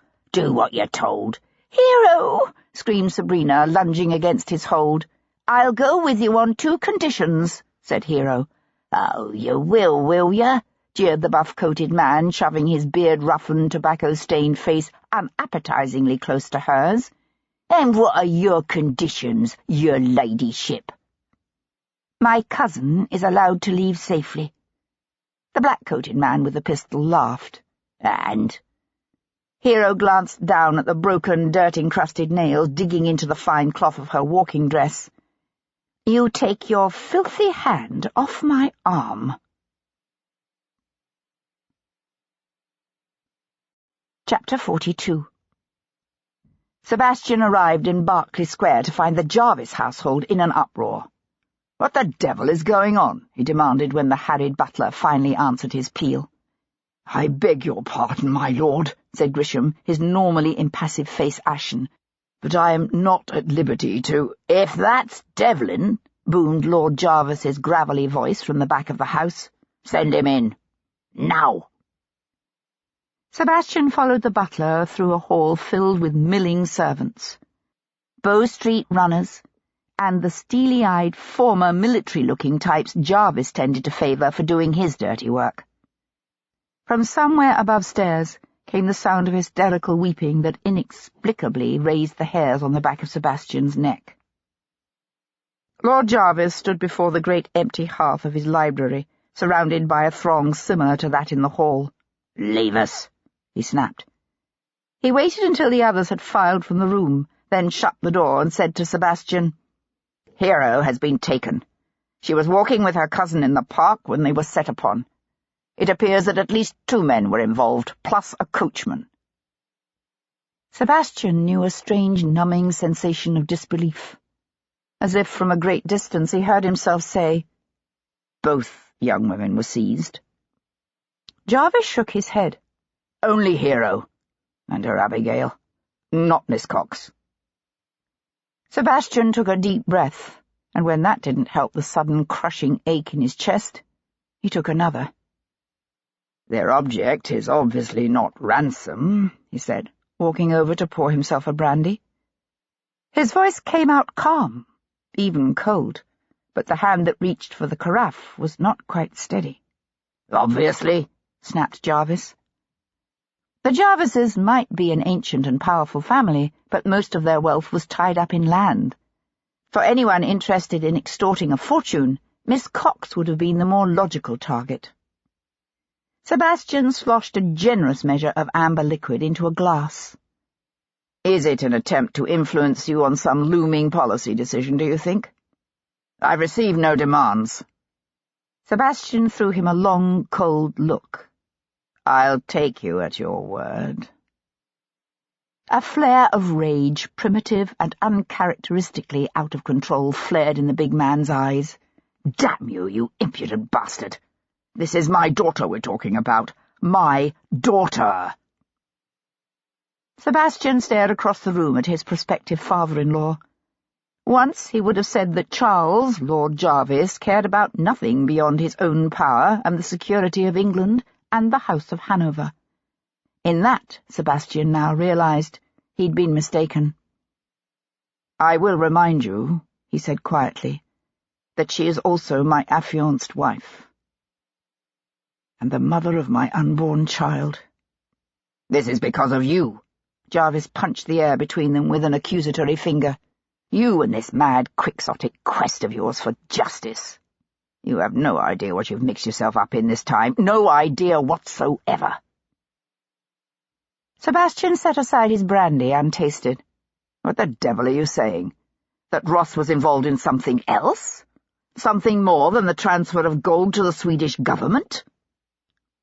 Jarvis clenched his jaw so hard the muscles along his cheek line bulged. Sebastian took a step toward him, then forced himself to draw up short. "God damn you! Tell me! Hero's very life may well depend upon it." Jarvis's nostrils flared on a deep, angry breath. "The 1st and 15th of every month, the French Minister of War provides Napoleon with what is called the Survey of the Situation of the French Army." "Which contains what?" snapped Sebastian. "Numerical changes in the French divisions, billeting changes, a list of appointments to command posts, that sort of thing." "And?" "For some time now, a certain individual serving on the general staff has been making copies of these briefings, which he passes to a Parisian bookseller with a stall near the Pont Neuf. From there they progress to the coast, where smugglers carry them across the Channel. Until yesterday they then passed into the hands of a defrocked émigré priest." "Antoine de la Roque." "Yes." Sebastian studied the big man's closed, angry face. "That's why de la Roque visited Ross the Wednesday before he died. He was delivering the latest dispatch." "Yes." "And then what? What typically happened to the briefings after that?" "Generally, such documents are turned over to a dedicated section of the Foreign Office, where they are copied and studied. It's a 2 or 3 day process. After that, copies are distributed to the representatives of a few select allies and certain friendly governments." It was all, finally, beginning to make sense. Sebastian said, "You mean friendly governments, such as that of the Tsar?" "Amongst others, yes." "Let me guess," said Sebastian. "The Russian who typically collected the copies of the dispatches from Ross was Colonel Dmitri Chernyshov." Jarvis gave a brief, curt nod. Their meetings excited little attention, given the long-standing friendship between them. Chernyshov was scheduled to receive the dispatches Saturday night, but the transfer was never made. "So what happened to the copies of the briefing Ross had in his possession when he died?" "They disappeared." Sebastian went to stare out the window overlooking the garden, one hand resting on the long library table. He was aware of a white-hot rage coursing through him, stoked by fear and guilt, and a confused tumult of emotions he had no time now to analyze. "What have you discovered about the men who took her?" "Precious little. That fool girl Sabrina was hysterical by the time she reached the house. A nursemaid tending some children nearby saw the entire thing, but wasn't much better. All we have at the moment is a hazy description of an antiquated carriage pulled by a pair of showy dapple greys and driven by an aged, liveried coachman. That and contradictory descriptions of 2 men who were not gentlemen, but were dressed as if they were." Sebastian swung to face him. "If there's anything you're not telling me, anything, I swear to God I'll—" "Don't be a fool," snapped Jarvis. "No one is more aware than I of the gravity of the situation. I have put every available man on this, and so far they have turned up nothing. Nothing." He held Sebastian's gaze in a long, steady stare. "I can't begin to understand precisely what has developed between you and my daughter these past 2 months. But right now that doesn't matter. Nothing matters except Hero. You fancy yourself adept at solving mysteries? Then solve this one. Find her. Before it's too late." It didn't take Hero long to discern that the taller of the 2 men who'd grabbed her was the leader.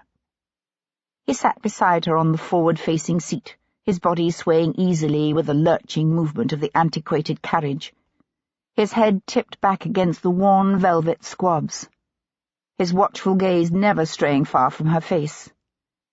He kept his finger curled around the trigger of the pistol, held resting in an easy but purposeful grip on his thigh. He was a well-made man, handsome even, with dark curling hair and a strongly boned face. But the slant of his full lips struck her as cruel, his pale grey eyes cold and hard as he nodded toward the sobbing Abigail, who sat bolt upright beside his confederate on the rear-facing seat. "Make her shut up." Hero leaned forward cautiously, one hand reaching out to touch the Abigail's knee. "Marie, hush. You must hush." The Abigail stared at her with wild, unseeing eyes and wailed louder. "I did a lot of good," observed the buff-coated tough slouched in the corner beside the maid. "I don't know why you brought her," said Hero. "Don't you?" said the dark-haired man. Sullivan, she'd heard his companion call him. "She's our insurance. You do what you're told, she lives, and you live. You don't." He shrugged. "She dies. First. Unpleasantly. It's that simple." Fortunately, Marie was wailing so loud that the sense of most of that speech was lost on her. Deliberately, Hero turned her head to stare out the window at the passing rows of familiar shops and tradesmen's ateliers. She felt the sting of threatening tears and blinked them away angrily. She had no idea where they were taking her, or why. She knew only that the man beside her had lied. Neither she nor Marie would be allowed to live. Otherwise, he never would have let them see his face.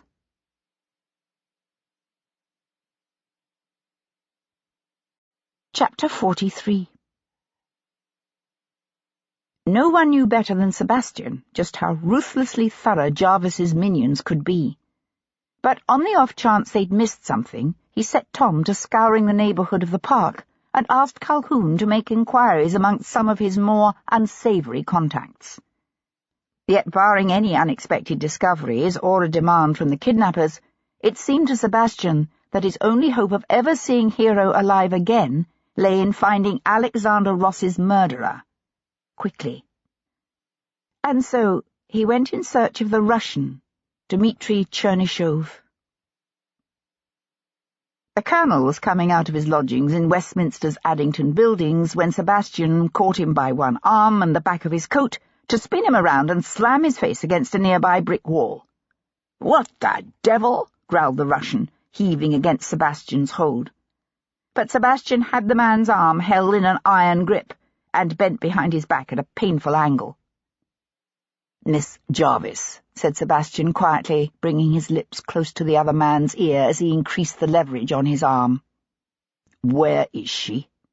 "You're making a mistake," said Chernyshov, panting. "Diplomatically or tactically?" "Both. I heard Lord Jarvis's daughter has been taken, but I am not responsible. Why would I do such a thing?" "As a distraction, perhaps." "From what?"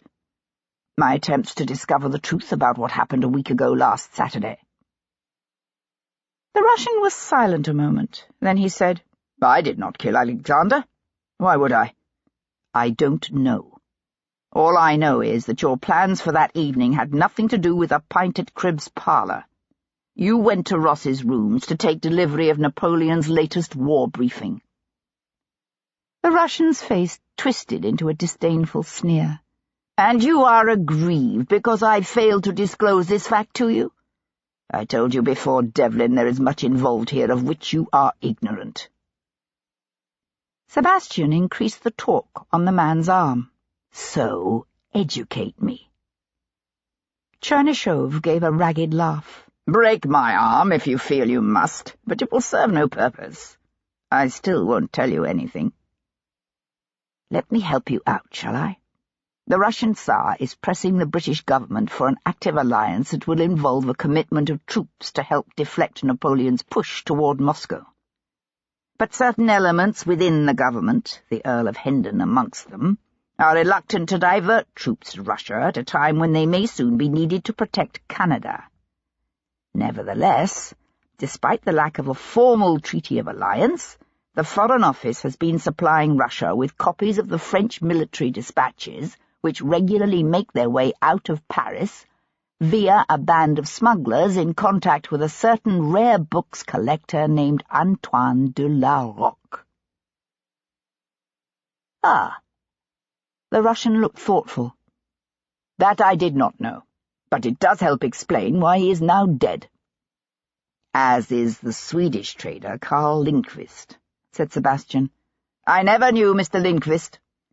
Maybe not, said Sebastian, but Alexander Ross did. Then perhaps, rather than assaulting diplomats in the street, you should instead consider turning your attention to someone who did have dealings with Alexander Ross, Antoine de la Roque, and this Karl Lindqvist.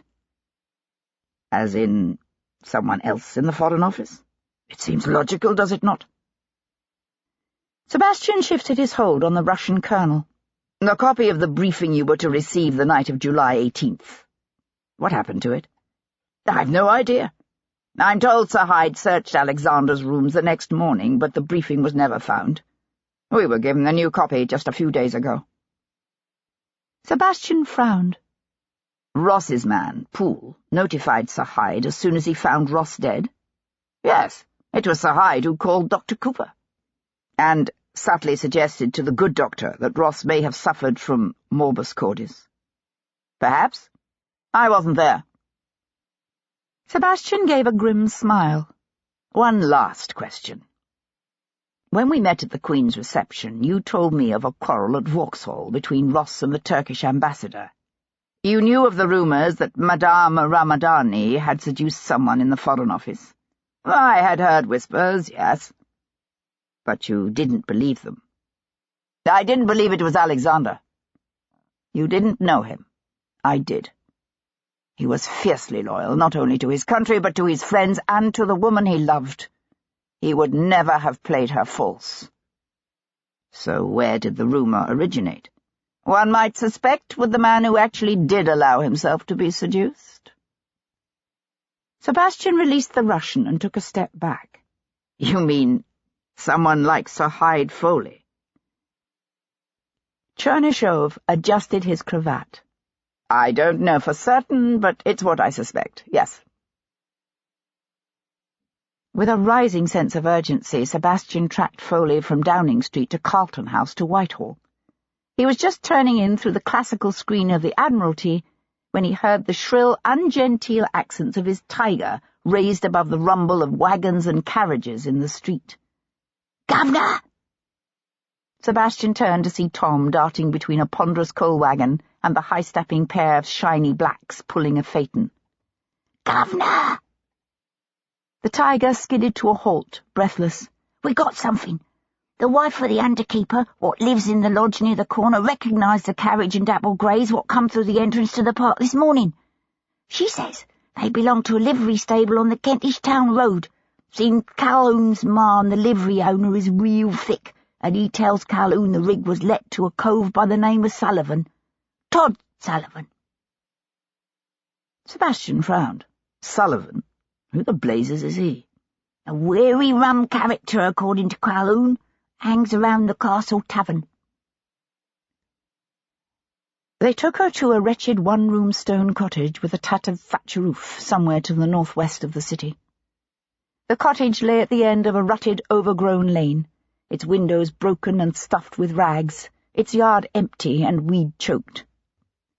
The coachman, a wizened little old cockney missing one ear, stabled the horses in a dilapidated lean-to, which told Hero they anticipated being here for a while, at least. Then he went to gather wood for a fire, while his companions spread the crude table with bread and cheese and salami they washed down with ample swigs from a bottle of gin. No one offered her either food or drink, but at least they didn't tie her up. She was left to prowl the cottage's dark, cramped confines, conscious always of Sullivan's watchful gaze following her. Marie collapsed in a limp heap beside the grimy hearth, her body racked with sobs, punctuated by an occasional thin, reedy wail. There, crooned Hero, going to draw the distraught woman awkwardly into her arms. "Don't be afraid, Marie. They're not going to hurt us. You'll see. Everything will be all right." She looked up to find Sullivan smiling at her through narrowed eyes. "Feel sorry for her, do you?" "That amuses you for some reason," said Hero stiffly. "Aye, it does." He took another deep swig of gin. "How d'you think we knew where you was going to be, and when you was going to be there?" He nodded to the woman, now sobbing quietly in Hero's arms. "She told us. Sold you to us, she did, for a guinea. Just didn't know she was including herself in the bargain." Marie lifted her head to display a pinched, tear-streaked face. "I did what you asked me to do," she wailed, her pleading gaze fixed on their captor. "Why don't you let me go? You've got her." But Sullivan only laughed and turned away. Hero watched him go stand in the open doorway, looking out on the sun-baked yard. Then she brought her gaze back to the Abigail. "Why, Marie?" she asked, her voice kept low. "Why did you do it?" The Abigail sniffed, her features hardening into what looked very much like hatred. "You think I should have been content with your cast-off gowns and a few paltry trinkets, do you? You fancy that because you pay my wages you also bought my loyalty?" "Oddly enough, yes," said Hero, who paid her servants handsomely for both philosophical and practical reasons. The Abigail's lip curled with scorn. "You're a fool." "Obviously," Hero was tempted to add. "But then, under the circumstances, I would venture to suggest that the appellation applies to you as well." But she kept the observation to herself. The Abigail had already begun to weep again, and though Hero knew that her tears were driven as much by hatred of Hero as by fear and self-pity, Hero continued to hold the girl and do what she could to comfort her. As the hours dragged on and the shadows in the yard lengthened, Hero found herself wondering if Marie asked for her forgiveness, would she have the magnanimity to give it? But the Abigail never did. They killed Marie just as dusk was beginning to send long shadows across the yard. Nothing Hero could do would silence the woman's incessant weeping. In the end, Sullivan simply drew an ugly, curved blade from his boot and walked over to grasp Marie by the hair. Hero saw him yank the woman's head back, and she looked quickly away, but she heard the maid's rasping gurgle and the soft thump of her body sinking lifeless to the flagstones. "I take it you don't feel the need for insurance any more," said Hero, forcing herself to meet the tall man's gaze. Sullivan wiped his blade on the dead maid's dress and slid the knife back into its sheath. Chapter 44. Sebastian was in no mood for subtleties. The muzzle of his pistol, pressed to the temple of one of Todd Sullivan's cronies at the Castle Tavern, solicited the information that Sullivan frequently made use of a ramshackle cottage on the outskirts of Barham Wood, near Elstree. In the grip of a cold-driven purposefulness, Sebastian borrowed a bay hack from the nearby livery and entrusted Tom with a message for Bow Street. "Why can't I come with you?" asked Tom, his head ducked, his voice strained as he tightened the saddle's cinch. "It's because of the things I said about Miss Jarvis before, ain't it? It's because you don't trust me no more." Painfully conscious of the daylight slipping from the sky, Sebastian paused to rest a hand on the boy's shoulder. "I trust you with my life, and you know it." He swung into the saddle. "But I could be riding into a trap. I need someone I trust to deliver this message. Now go," he said, and spurred the bay out the livery door. For Hero, the darkness came all too quickly. Only a single tallow candle set at one end of the table's rough boards lit the inside of the cottage. That and the soft glow from the fire kindled on the hearth by the coachman. The coachman had long since subsided into a drunken stupor in the fireplace's inglenook, but the other two men continued to drink steadily. They sprawled now beside the crude table, the remnants of their dinner, more bread and sausage, scattered across the scarred surface. They talked in desultory tones about horses and cockfights and some colleague named Jed who had recently made a good end on the hangman's noose. But all the while, Hero was aware of Sullivan's dark gaze following her in a way she did not like, as she restlessly paced the confines of the cottage. At one point she heard the buff-coated man lean in close to his friend to whisper, "Need to keep your breeches flat buttoned for a while yet, lad. Least till we hear they won't be needing her for some reason." Both men laughed, and Hero felt a new rush of cold fear wash over her, followed by a hot fury that left a steady resolve in its wake. "Hey," Sullivan called to her, raising his voice, "how about you quit wearing out the floor and make yourself useful by fixing some more tea?" Wordlessly she prepared the cracked brown earthenware teapot and set it on the boards between the two men. The butcher knife they'd used to slice their bread and salami still lay nearby. She'd noticed the handle of Sullivan's pistol peeking from the pocket of the coat he'd hung on a peg near the door. She was careful not to glance toward it when she went to tend the water she'd set to heat in a blackened saucepan over the fire. She was aware of the old coachman snoring softly beside her as she waited for the water to come to a good roiling boil. Then, grasping the handle of the pot with a rag, she carried the heavy pan to the table. "Who'd have thought," said Sullivan, smiling up at her, "that a fine lord's daughter like you would even know how to boil water?" "Who'd have thought," agreed Hero, and dumped the scalding water into his lap. She was only dimly aware of the hot water splashing up to burn her own flesh through the cloth of her walking dress. Sullivan came roaring up off his chair, both hands clasped to his wet, burning crotch, his face snarled with pain and fury. She could hear the buff-coated man stumbling to his feet behind her, but she was already spinning toward him, the saucepan still gripped in a tight hold. Throwing all her weight behind it, she slammed the hot base of the pot into the side of the second man's head with a sickening, searing thud. He went down. "You bloody bitch!" growled Sullivan, lunging for her. She threw the pot at him and snatched the butcher knife off the table. Clenching it in a two-handed grip, she slashed the blade like a sword across his throat. Hot, bright red blood spurted everywhere, streams of it. For one awful moment she could only stand, the knife still clenched in one fist, and stare at him as his step faltered and his eyes rolled back in his head. "What the hell?" Looking up, she saw the coachman stumble to his feet near the hearth. Their gazes met across the room, his jaw slack with horror. Then they both scrambled for the pistol hanging near the door. He was closer than she, and he reached Sullivan's coat first, for she tripped over Sullivan's body on the way. But the coachman was more than half drunk, and he was still trying to pull back the hammer when she buried the butcher knife in his back.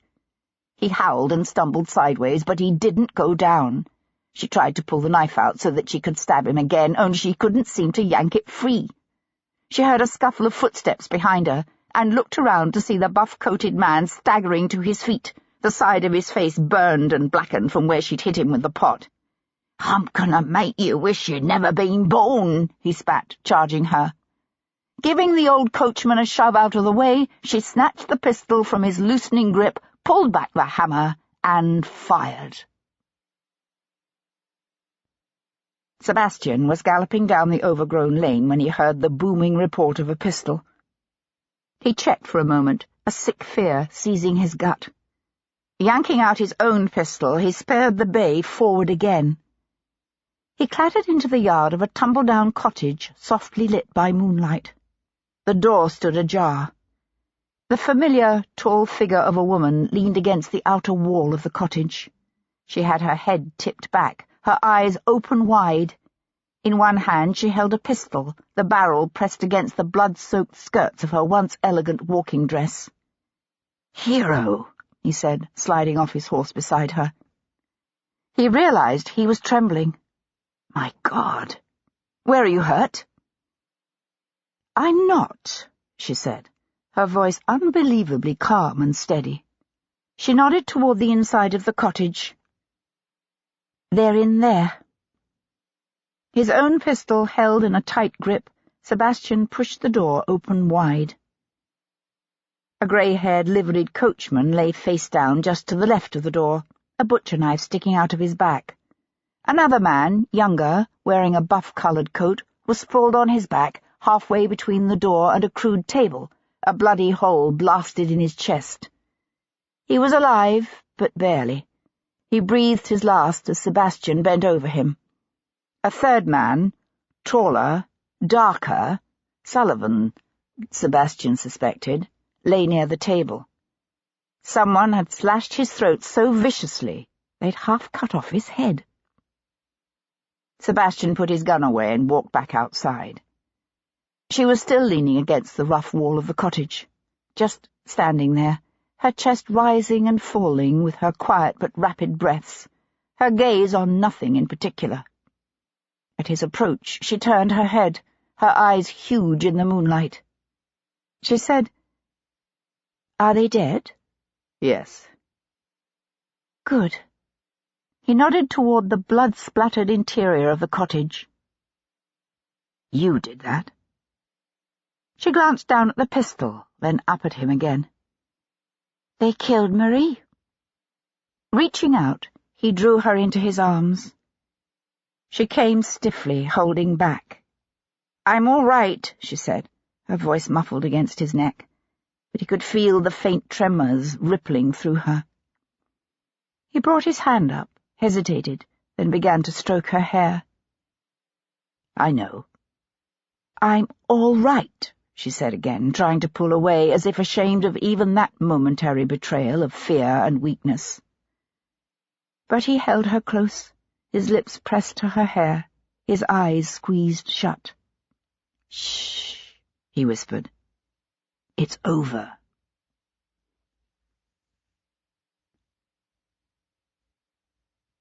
Chapter 45. Sebastian closed the door to the old-fashioned coach and paused for a moment with one hand on the latch. The coach still stood where the kidnappers had left it, beside the lean-to of the ramshackle cottage. The body of the Abigail, Marie, lay where it had been thrown by her killers, on the straw-strewn carriage floor. His fists tightening around the hack's reins, he turned to walk back to where Miss Hero Jarvis watched him from the centre of the yard. "I'm sorry," he said. She nodded and glanced away, her lips held in a thin, tight line, her throat working as she swallowed. He had the feeling she was holding herself together with a gritty combination of pride and determination. He said, "I can still put the horse to. You could ride on the box with me, if you don't want to be inside with her." "No. Let's just go." He swung into the saddle, then slipped his foot from the stirrup and leaned down for her. She put her hand in his, and he gripped her forearm and hauled her up in a scrambling rush of ripping muslin skirts and rucked-up petticoats. She settled easily behind him, but he was aware of her gaze drifting back to the carriage. He said, "It's not your fault." "No, but perhaps if I'd been kinder to her." Gathering the reins, he turned the horse's head toward the lane. "I find it difficult to believe you were ever unkind to her." "Perhaps not unkind exactly, but if I'd been less impatient, more understanding, then perhaps she wouldn't have—" He said again, "It's not your fault." They rode through shadowy woods and empty, moon-silvered fields, the steady plodding of the horses' hooves the only sound in the stillness of the grass-scented night. He was aware of her holding herself stiffly behind him, her hands barely touching his waist, and he found himself wishing she would simply relax and lean into him, take some measure of comfort from his warmth and his nearness.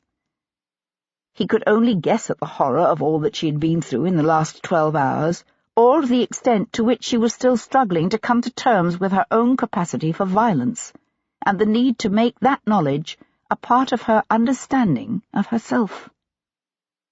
She said, "I keep thinking I should feel some measure of remorse, or at least regret over the deaths of those men. But I don't. I'm glad I killed them." "Personally, I find that perfectly understandable. I see no reason for you to feel remorse. But then, my own propensity for violence is considered by some to be excessive." She surprised him with a soft, ragged chuckle. "And you are a man." Our society expects women to be gentle and forgiving, not ruthless and lethal. Gentleness and forgiveness have their place. This was not one of them. Her hand shifted subtly at his sides. She said, "I'd like to think I killed them because of what they did to Marie, but that's not true. I killed them because they made me afraid. I don't think I've ever been that afraid." Her admission both touched him and surprised him. He said, "I was afraid, too." There was an awkward pause. Then she said stiffly, "Under the circumstances, I will understand if you wish to withdraw your offer of marriage." It took him a moment to grasp what circumstances she was referring to. "That's very kind of you," he said, keeping his voice light with effort, "but I have no intention of allowing you to cry off at this late date." "I'm not attempting to cry off," she said, with some heat, "but you must realize that what happened today will inevitably become known." "Your kidnapping is known already." So? You know what people are like. What is no doubt being whispered at this very moment in nearly every drawing-room and club in London. People will say you married soiled goods, and in time there will be sly suggestions that this child is not yours. He drew up and swung to face her. "Do you seriously believe I would refuse to marry you because of today?" "People will say?" "Not if they value their lives." "What are you suggesting? That you challenge half of London to a duel?" "Somehow, I doubt it will come to that." He moved the bay forward again. She said, "I would like to make it quite clear that those men did not— nothing of that nature occurred." "Miss Jarvis, believe me when I say that even if it had—" "It did not." "Even if it had, it would in no way influence my determination to make you my wife." Silence fell between them again. This time he was the one to break it. "Did you hear nothing that might indicate who hired those men?" "No." "Your father sees the dark hand of Napoleon's agents." "Napoleon?" "It does make sense." "The idea being that some French agent is the killer, and if you were busy looking for me, then you wouldn't have time to pursue him?" She paused as if considering this. "It's possible, I suppose, if the intent were to buy time for the murderer to flee the country. Otherwise, what would be the point? De la Roque and Ross are already dead." Once again he drew up to look at her over his shoulder. "You knew de la Roque was passing the French War Minister's briefings to Alexander Ross?" "I did." "And you didn't tell me? Why, precisely?" "I'm not in the habit of betraying confidences." He made a non-committal sound and urged the horse forward again. She said, "I hardly see how you can complain, since it's exactly the same reason you refused to tell me how you knew Ross died from a stiletto thrust to the back of his neck." When he remained silent, she added, "I figured it out, you know." "You have?" It wasn't difficult, given the condition of the body when it was exhumed." "You heard about that?" "All of London has heard about it." The church spire of the village of Elstree appeared above the treetops before them. She said, "You also didn't tell me about Ezekiel Kincaid." "I didn't?" "You didn't." "That, I can assure you, was mere oversight." "So tell me." "Very well." She listened to him in silence, then said, "Even if the French did kill Ross and de la Roque, and Lindquist, I see no reason for them to kill either Kincaid or Yasmina Ramadani." "Not unless we're missing something," he agreed. The horse shied at a pig scuttling across the road before them, and he steadied it with a murmured word. "I'm beginning to think that while the most recent murders are in some way related to Ross's death, they may actually have been committed by a different person." "What are you suggesting? That we're dealing with 4 different killers?" "Not 4, no. But there could be 2. The cottages of the village were closing in around them. She said, "One The mystery man with the stiletto who killed Ross and Kincaid for some reason we don't yet know. Something we don't know, or something I don't know. And someone else, she continued, ignoring the jibe, who coincidentally killed de la Roque, Lindquist, and Yasmina? I thought you didn't believe in coincidences. Not coincidentally. He turned into the yard of a rambling, half-timbered inn at the top of the village's high street. Tangentially. She stared up at the inn's surrounding galleries. Why are we stopping here? To inform the local magistrate that he has several bodies out at Bareham Wood to deal with. He reined in beside the worn old mounting block in the corner of the yard. And because Miss Hero Jarvis cannot ride into London on the back of a mud-splattered hired hack. She slid off the bay's back onto the high, flat stone. I suppose we should also send word to Bow Street. I already did. She looked up from straightening her skirts. You did? When? When I discovered where you were being held. I thought I might need help. He met her frank grey eyes and found himself smiling. I didn't expect you to rescue yourself. Feeling better? Hero smiled at her father. Yes, thank you. She sat curled up beside a roaring fire in the library. Jarvis occupied the chair opposite, his gaze on her face. Around them the house was quiet, the servants long since retired to bed. Since her return from Elstree, she had bathed and eaten a hearty meal and spent considerable time consoling her hysterical, prostrate mother. Now she was quietly sipping a cup of tea liberally laced with brandy. Devlin had insisted on remaining in Elstree to deal with the authorities while sending her back to London in a hired coach. She'd argued, of course, but in the end she'd allowed herself to be persuaded. She was bone-weary and emotionally drained, and beyond caring that he knew it. "What can you tell me about whoever was behind this day's work?" Jarvis asked now. Very little, I'm afraid. You may find something by investigating the contacts of that man Sullivan, but I'll be surprised. She had no doubt he would be both thorough and ruthless in his determination to find the man or men responsible for kidnapping his daughter. But she also suspected that whoever they were dealing with had foreseen that, and made his moves accordingly. Jarvis nodded. "It might have helped if you could have left one of them alive." She gave a soft chuckle. So you could have interrogated him? Yes, I should have thought of that. Shockingly careless of me, wasn't it? She won from him a wry, answering smile. He said, "I am proud of you, you know. There aren't many women who'd have the courage and fortitude to do what you did." "I think you might be surprised." He grunted and shifted in his chair to draw his snuff-box from his pocket. Flipping it open, he held a pinch to one nostril and sniffed. Then he sat thoughtfully for a time, one finger tapping the figured gold lid. He said, "I'll never forgive him for this." "Devlin, you mean? He did find me." Jarvis's jaw tightened. Watching him, it occurred to Hero for the first time that it rankled with her father that despite all his spies and informants, Devlin had succeeded where he had failed.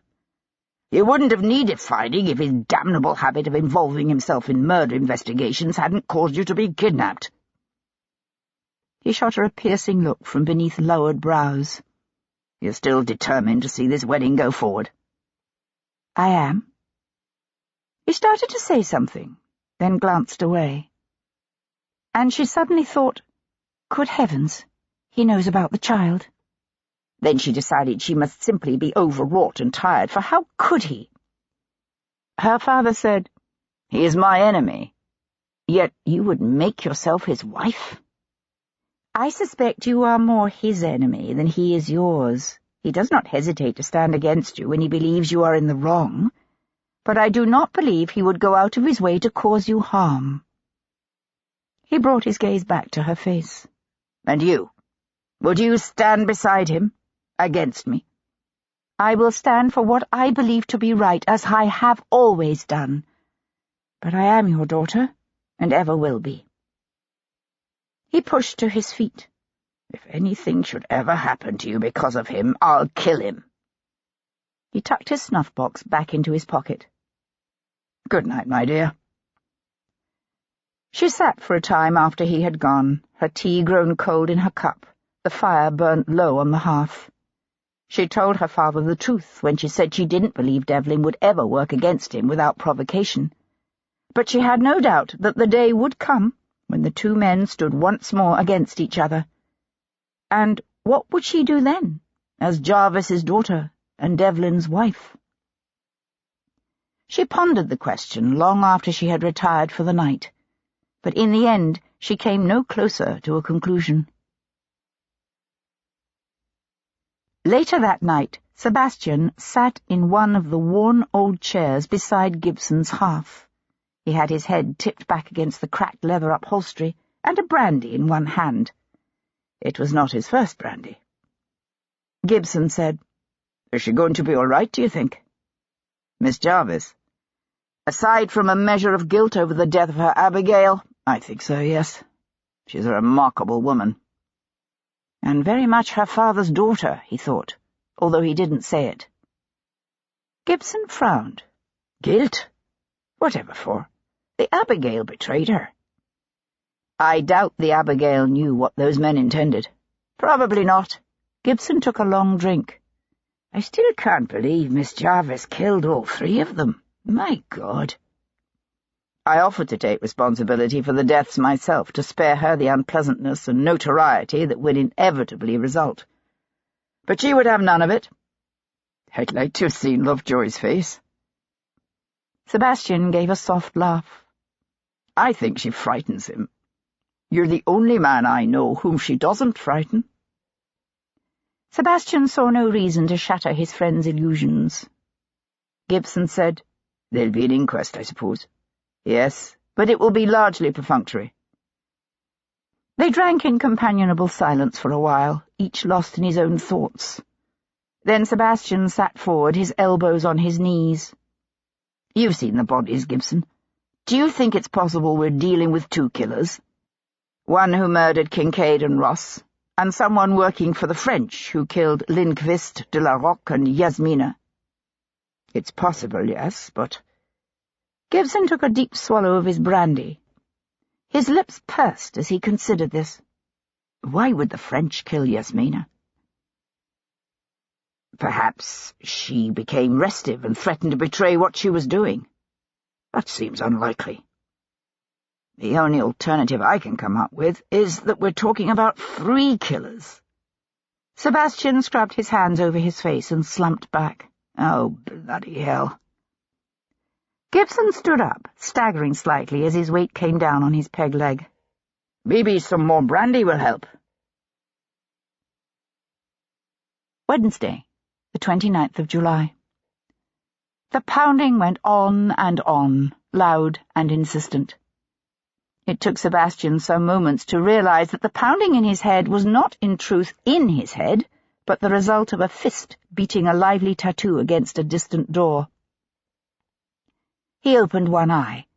His gaze travelled from the row of grotesque specimens lining Gibson's mantel to Gibson's gently snoring face. The golden light of late morning streamed in through the room's narrow window.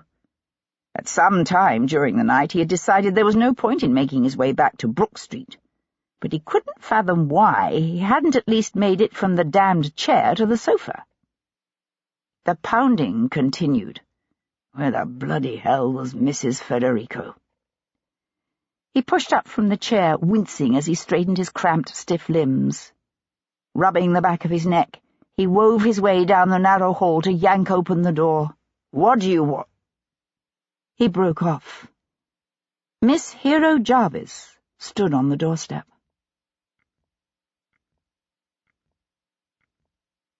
Chapter 46. His betrothed was, as always, exquisitely turned out in a walking dress of teal silk with medieval sleeves slashed with strips of yellow. She wore pale yellow kid half-boots that laced up the back and coordinated nicely with her yellow kid gloves, and a teal silk reticule embroidered with tiny primroses. To top it off, she wore a hat trimmed with 3 peacock feathers. There was nothing in either her appearance or her manner to suggest that she was suffering any ill effects from either yesterday's kidnapping or its bloody ending. The Jarvis town carriage, with its 2 footmen, waited nearby. A very young, very frightened-looking housemaid hovered at her elbow. "Ah, there you are, my lord," Miss Jarvis said, brushing past him into the hall.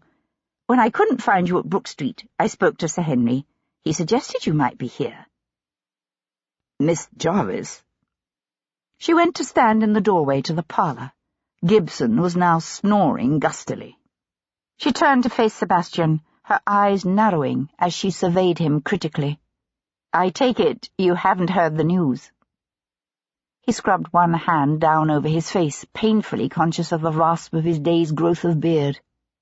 "Good God, not another murder." "What?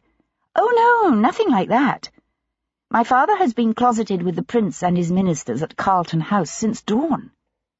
A ship docked this morning from Canada with news that the United States have attacked us. According to the captain, the Americans declared war 6 weeks ago on June 18th. He stared at her, his sleep-fuddled brain slowly beginning to move. She said, "You do see the implications, do you not? According to what I've been able to discover, the Baltimore Mary sailed from America on June the 5th. But that would have been before war was declared, and it's no use saying they could have heard rumours of war before they sailed, because the rumours have been flying for months now." "Yes, but I've also discovered that the Baltimore Mary didn't sail directly to London. It stopped in Bermuda. Now, think about this. Say I'm the captain of an American ship. Let's call it the Mystery Ship, shall we? With a cargo bound for Bermuda. Just as I am ready to set sail, word reaches me that Congress has declared war on Britain. I know that if I land in Bermuda after news of the war has reached there, the British colonial officials will confiscate my ship. But I also know that my government is in no hurry to send notice of their war declaration to the British, because Washington is planning an attack on Canada, and they want to take the forces there by surprise. So I decide to set sail immediately, hoping to make landfall in Bermuda, unload my cargo, and be gone again before word of the war reaches there." "Risky," said Sebastian, "but tempting. Yes, I can see that. So you're suggesting, what, that this mystery ship landed at Bermuda and found the Baltimore Mary still there?" She nodded. "And if so, wouldn't I, in my role as this unknown American sea captain, warn my fellow compatriots of the outbreak of war?" He realized suddenly that he was still in his shirt-sleeves and scrambled quickly into his coat.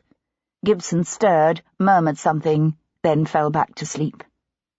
Sebastian hunted around for his cravat. It would certainly explain why the Baltimore Mary's captain was in such an unnatural rush to unload his cargo, and why he sailed again without reloading or even refitting. He wanted to get away before word of the declaration of war reached London. She nodded. "What I don't understand is why knowledge of the declaration of war didn't leak out. All it would take is one drunken sailor. The ship's officers wouldn't have told their crews, not if they could help it.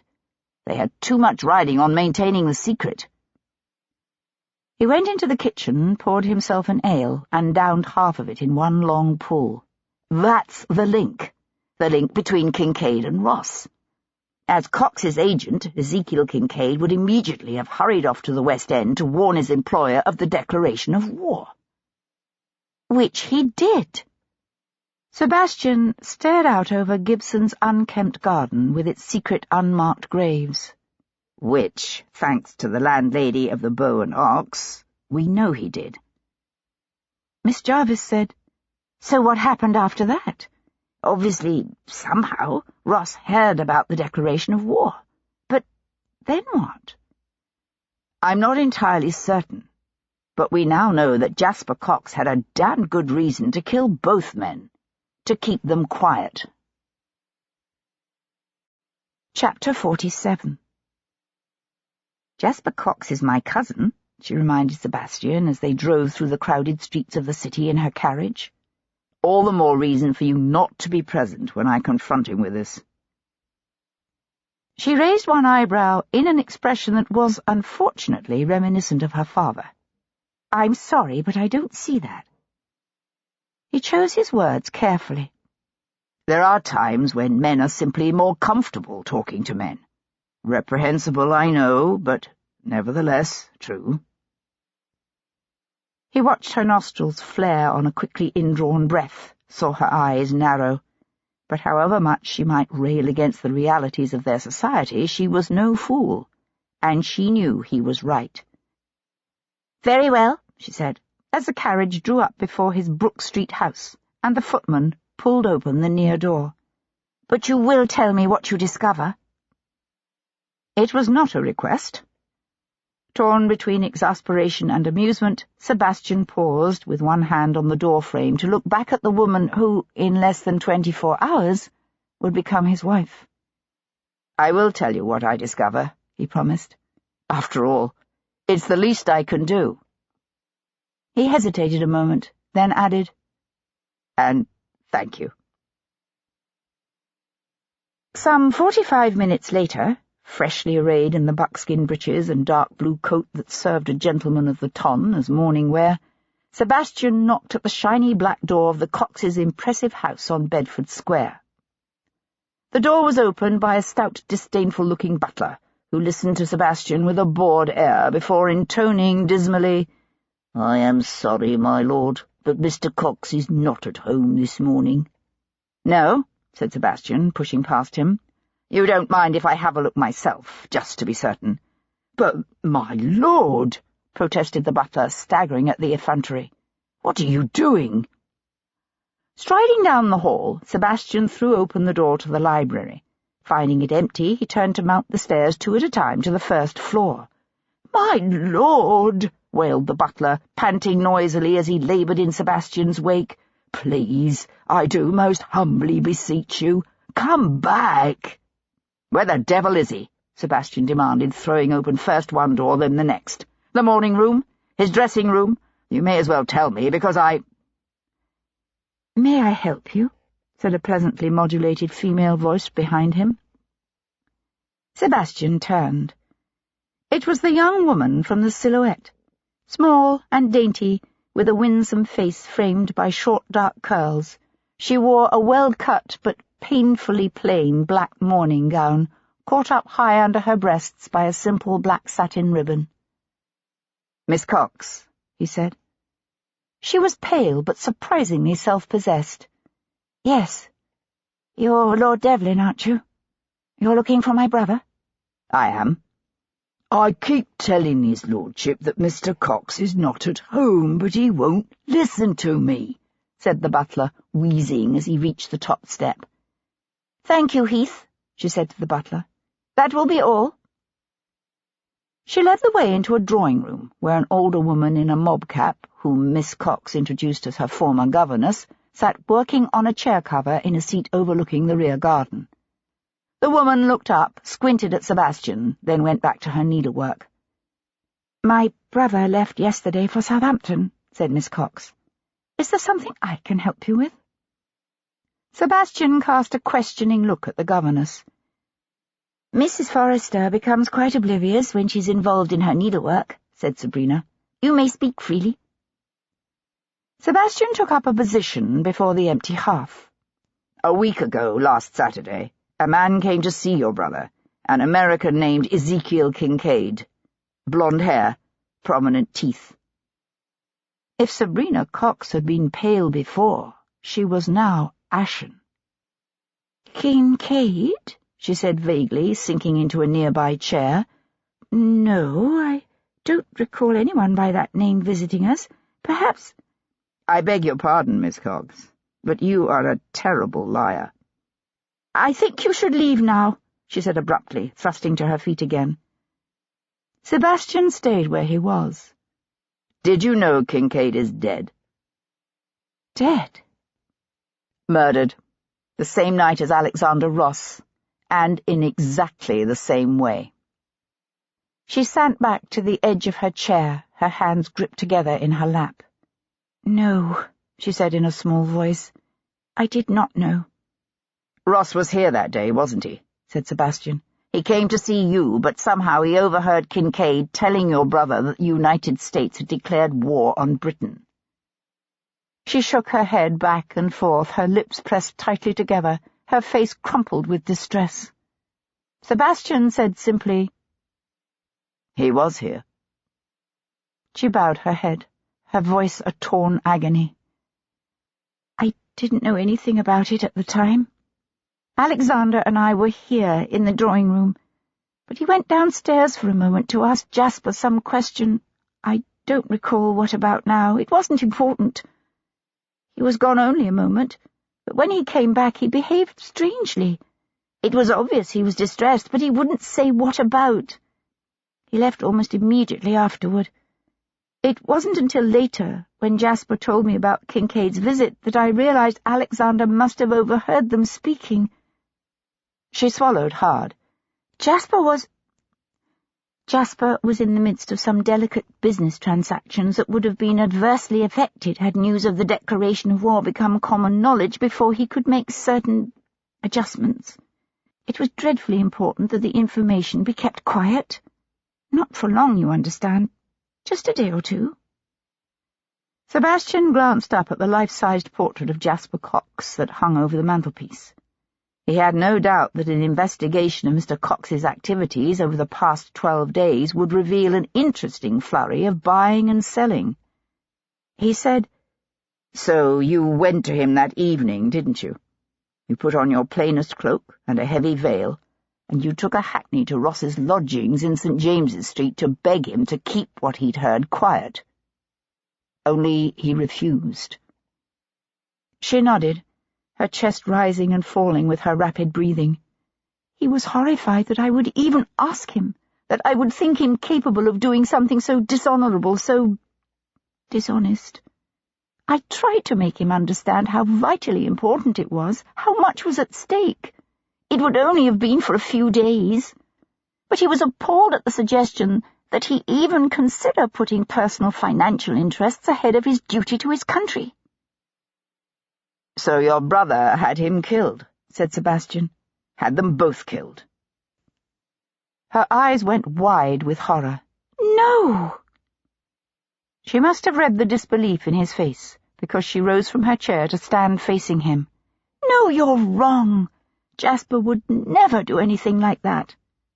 "Even with tens of thousands of pounds at stake?" "No. You don't know him. He's ruthless in business, yes, but he's not evil. Besides, he couldn't have done it. He was at a dinner given by the Lord Mayor that night." "I'm not suggesting he did it personally," Sebastian said quietly.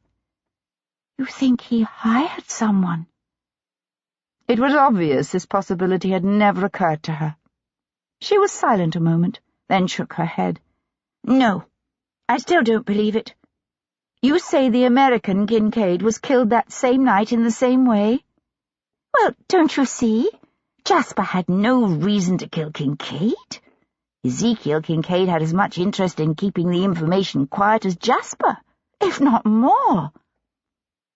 Sebastian said, "The only link between Alexander Ross and Ezekiel Kincaid is this house and the sensitive information both men possessed. The only one who knew they had that information was your brother. And you." "But other people did know. By the time I talked to him, Alexander had already told several people." "Who?" She took a quick turn around the room, one hand brushing the curls off her forehead in a distracted gesture. "Sir Hyde Foley, for one. When Alexander left here that evening, he went straight to Sir Hyde's house." "You seriously expect me to believe that the Under-Secretary knew the Americans had declared war on us and kept it quiet for nearly 2 weeks?" She turned to face him, her fists clenched to her sides. "I don't understand it myself, but it's true." Sebastian studied her pale, strained face. "You said Ross told several people. Who else?" "Some Americans he knew. A man and his daughter. I don't recall their names. The man's son is a seaman who has been impressed by the British Navy, and Alexander had volunteered to see what he could do to help get the son released. You mean the Batemans? Why would Ross tell them? Yes, that was their name, Bateman. Alexander said he wanted to warn Mr. Bateman to keep quiet about his son's nationality, since once it became known that Britain and the United States were at war, any seaman identified as an American would probably be thrown in the brig. He thought Bateman would have a better chance of surviving the war as a British seaman than as a prisoner on some fever-infested hulk on the Thames. Sebastian could understand why the Batemans would decide to keep their knowledge of the outbreak of the war to themselves, but he wondered why they had in the end ignored Ross's recommendation and asked Sebastian for help in petitioning the Admiralty. Then he realized that as the weeks passed, father and daughter had no doubt come to the conclusion that Alexander Ross's warning of war had been nothing more than a false rumor. By now, of course, they would know the truth, that war between the two countries had indeed broken out, and that their attempts to save their loved one from the clutches of the British Navy had perhaps succeeded only in putting his life at even greater risk.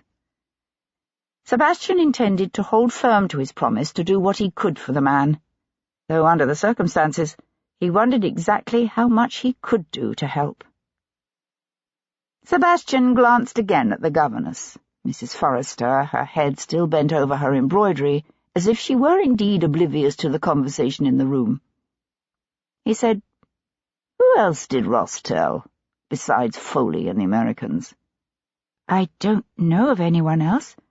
But don't you see, word of the declaration of war never did become known, which means that both Foley and the Batemans kept the news quiet for some reason." She was shivering now, trembling with the need to persuade him and herself of her brother's innocence. But in truth, Sebastian was far from convinced of Jasper Cox's guilt, because while Jasper Cox might have had a powerful motive for silencing Alexander Ross and Ezekiel Kincaid, the fact remained that the wealthy, ruthless merchant had no conceivable reason to kill Carl Lindquist, Antoine de la Roque, or Yasmina Ramadani. In fact, as far as Sebastian knew, Cox was completely unaware of the existence of any of the other three. Sir Hyde Foley, on the other hand, was now clearly linked to all 5 victims. Chapter 48.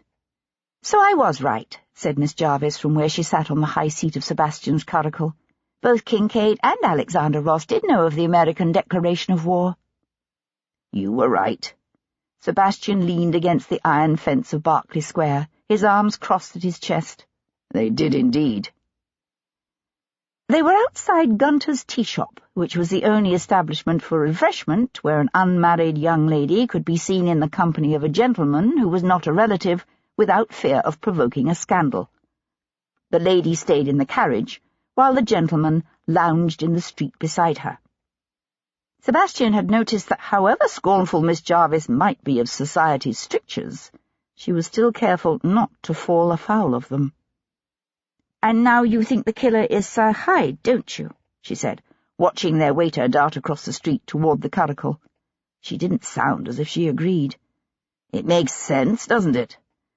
Sebastian waited while the tea shop's boy handed a cup of chocolate ice up to Miss Jarvis. "News of the American declaration of war has effectively ended all talk of committing British troops to support the Russians. That's a powerful defeat for people like Foley, who've been pushing for an active alliance." He hesitated, then added, "People like Foley, and your father." "My father did not kill Alexander Ross and Ezekiel Kincaid." "Probably not," Sebastian agreed. She let out a soft, "I find it difficult to believe that even Foley would delay the dispatch of reinforcements to Canada for weeks longer than necessary, simply to buy extra time to convince the doubters in the government to back an active alliance with the Tsar." "Yet he has, hasn't he? Kept quiet about it, I mean." Miss Jarvis thrust her spoon into the ice. Ross could have told Sabrina a lie to make her give up and stop pressing him. Perhaps he intended to tell Foley, but hadn't yet done so. I suppose that's possible, Sebastian conceded.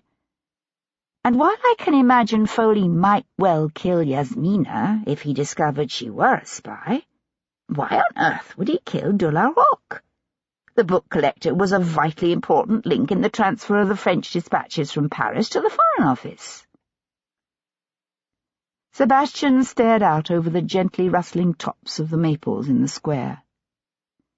I think de la Roque told Ross about Foley's indiscretions with Yasmina. I thought de la Roque suggested to you that Ross was the one ensnared by Yasmina. He did, but bear with me here. We know that de la Roque met with Ross on Wednesday to deliver the latest dispatches. I think that's when he told Ross about Foley and Yasmina. Ross wouldn't simply have taken the accusation at face value, but he certainly would have investigated the possibility that de la Roque was onto something. I suspect that by the time Ross encountered Ramadani at Vauxhall Gardens that night, he either knew it was true or had strong suspicions. Hero swallowed another spoonful of her ice, which actually gives Ramadani a motive for the murders of Ross, Yasmina, and de la Roque, although not Lindquist and Kincaid. Can we just focus on Sir Hyde and de la Roque for a moment? Said Sebastian, pushing away from the fence. The way I see it, de la Roque knew Sir Hyde's sexual indiscretions were putting his own activities at risk. That's why, when he delivered the dispatches to Ross on Wednesday, de la Roque demanded more compensation. It's also why he went to see Ross again on Friday, because he was expecting more money. But for some reason, Ross refused. Hero said, "Well, the only way Ross could have increased de la Roque's remuneration would have been to go to Foley himself, which he obviously couldn't do in this situation, or to go over Foley's head to Castlereagh. So why didn't he do that?" Because Foley killed him before he had gathered enough evidence. Ross wouldn't have made that kind of accusation lightly. She pressed a thumb and forefinger against the high arch of her nose and looked pained. Sebastian smiled. That's what happens when you eat ices too fast. It's melting in this heat. She kept her fingers pinched on her nose. So why did de la Roque lie to you? Because by that point he'd come up with what he thought was a clever scheme. He was going to blackmail Foley, and that's why Foley killed him. She resumed eating her chocolate ice and considered this in silence. I'll admit it makes sense, except for Carl Lindquist. Why would Foley kill him? The payments to Sweden were an important part of Sir Hyde's push for an alliance between Britain and Russia. Sebastian blew out a long breath. That's the one part that's difficult to fit. Miss Jarvis scraped the bottom of her cup. The way I see it, the only ones with any motive to kill Lindquist are the French. His death obviously won't stop the transfer of gold to Sweden, but it will delay things and make future clandestine arrangements between our two nations more difficult. Sebastian handed the empty cup to the passing waiter, then leapt up onto the seat beside her to take the reins. "Ah, yes, the nameless, faceless French agents," he said, as Tom stepped away from the horses' heads and scrambled back to his perch. She gave Sebastian a long, steady look. "Some of them have names and faces." He stared back at her, wondering if she meant who he thought she meant. Then he reminded himself that she was Jarvis's daughter, and he realized that she probably did. But she simply opened her parasol and tilted it toward the sun as they moved out from beneath the dappled shade cast by the leafy maples in the square. Sebastian was concerned that Miss Jarvis might insist on accompanying him to Downing Street. Instead, she seemed almost anxious to bid him adieu. Arriving in Westminster, he found the entire stretch of Whitehall from Charing Cross to the Houses of Parliament in an uproar, with a stream of panting runners carrying messages back and forth between the Foreign Office, the Horse Guards, the Admiralty, Parliament, and Carlton House. Sebastian pushed his way through the crowded labyrinth of corridors to the chambers of the Under-Secretary. "Sir," yelped a tall, emaciated clerk as Sebastian strode through the antechamber towards Sir Hyde's office. Sebastian kept going. Trembling, the man thrust up from his seat and scrambled out from behind his desk. "You can't go in there. Sir Hyde is composing an important briefing, and he's been most insistent that he not be disturbed. Most insistent." "I'll tell him I held a gun to your head," said Sebastian, and threw open the door. Sir Hyde paused in the act of reaching his pen toward the nearby inkwell and looked up. "What the devil?" Sebastian closed the door in the face of the still pleading clerk. "We need to talk. Now." Sir Hyde slammed down his quill. "Are you mad? I've no time for this. Have you not heard what has happened?" "I have," said Sebastian, tossing hat, gloves, and walking stick onto the littered surface of the desk. "I've also just learned that Alexander Ross discovered nearly 2 weeks ago that the Americans had declared war. But then, you knew that, didn't you?" "Ross what? But how is that possible?" For a moment, the look of utter astonishment and incredulity on the Under-Secretary's face gave Sebastian pause. "He had it from an American ship called the Baltimore Mary that docked in Rotherhithe the day he died. As soon as he heard, he went straight to your house to tell you, and that's why you killed him. Him and the American who brought the news. But that's absurd. What possible reason could I have to do such a thing?" "Because war with America means the end of any chance of sending British troops to Russia. Something you have been working very hard to achieve. In fact, you virtually staked your career on it." Sebastian watched the Under-Secretary's jaw tighten and knew he'd touched a raw nerve. "What exactly did you think? That you were close enough to achieving your aim that you could force through a commitment before official news of the American war declaration reached London?" "We were close. So bloody close. If it hadn't been for Hendon, the alliance would have been signed weeks ago." Foley pushed up from his desk and went to stand at the window overlooking the courtyard below. He was silent for a moment, his lips pursed as if in thought. Then he said, "Ross did come to my house that Saturday evening, I'll not deny it. But I wasn't home. He left a note claiming he had something urgent to tell me. Only when I went round to his lodgings some hours later, he wasn't there, or at least he didn't answer the door. If he had early warning of the declaration of war, this is the first I've heard of it." Sebastian frowned. "What time was this? That I went round to his rooms?" "I don't know. Midnight, perhaps." Sebastian drew in a deep breath as a new possibility occurred to him. Foley said, "You do realize how preposterous your suggestion is, don't you? You obviously forget that Ross worked under me. Had I wished him to keep his knowledge of the war silent for a time, all I'd have needed to do would be to give him an order. No need for murder." "According to everything I've learned, Alexander Ross was a passionately honourable man. I'm not convinced you could have prevailed upon him to keep quiet." "It's all in the way you phrase things.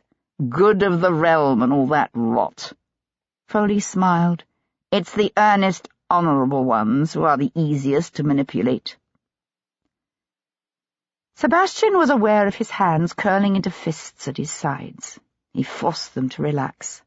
"I'm curious about one thing. If you didn't kill Ross, why not tell me about the message he'd left at your house that night? Or your visit to his rooms at— what time did you say? 8? "Midnight." Again that tight little smile. "Do you take me for a fool? I'm perfectly aware of how it would have looked." Sebastian studied the other man's thin, sharp-featured face. "Are you saying that when Ross's valet called you to his master's bedside that next morning, you knew he'd been murdered?" "I didn't know it, no." "But I had my suspicions?" "Yes."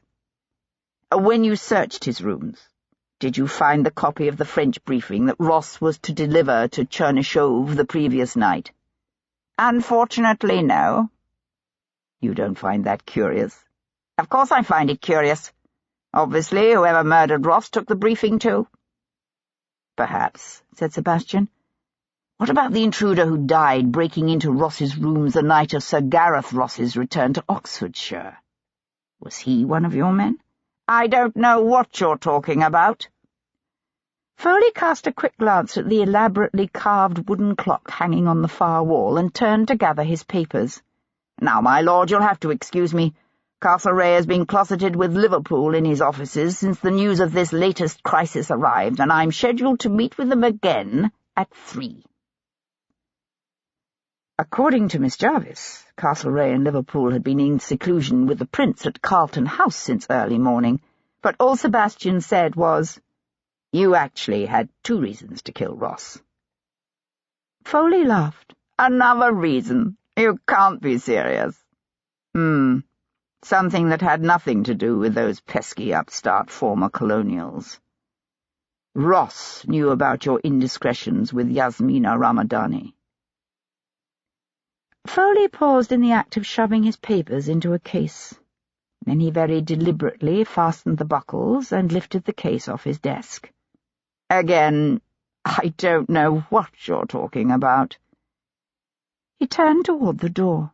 "Perhaps we could continue this conversation at another time." Sebastian stood in the shadowy doorway of the Cat and Bagpipe, his gaze on the bustling, crowded flagway across the street. Tom held the chestnuts nearby. They had not long to wait. A moment later, Sir Hyde Foley exited the Foreign Office and turned toward Whitehall. At the top of the street, he paused for a moment to take a nervous look around. Then he turned right, walking quickly toward the Hackney stand on Parliament Street.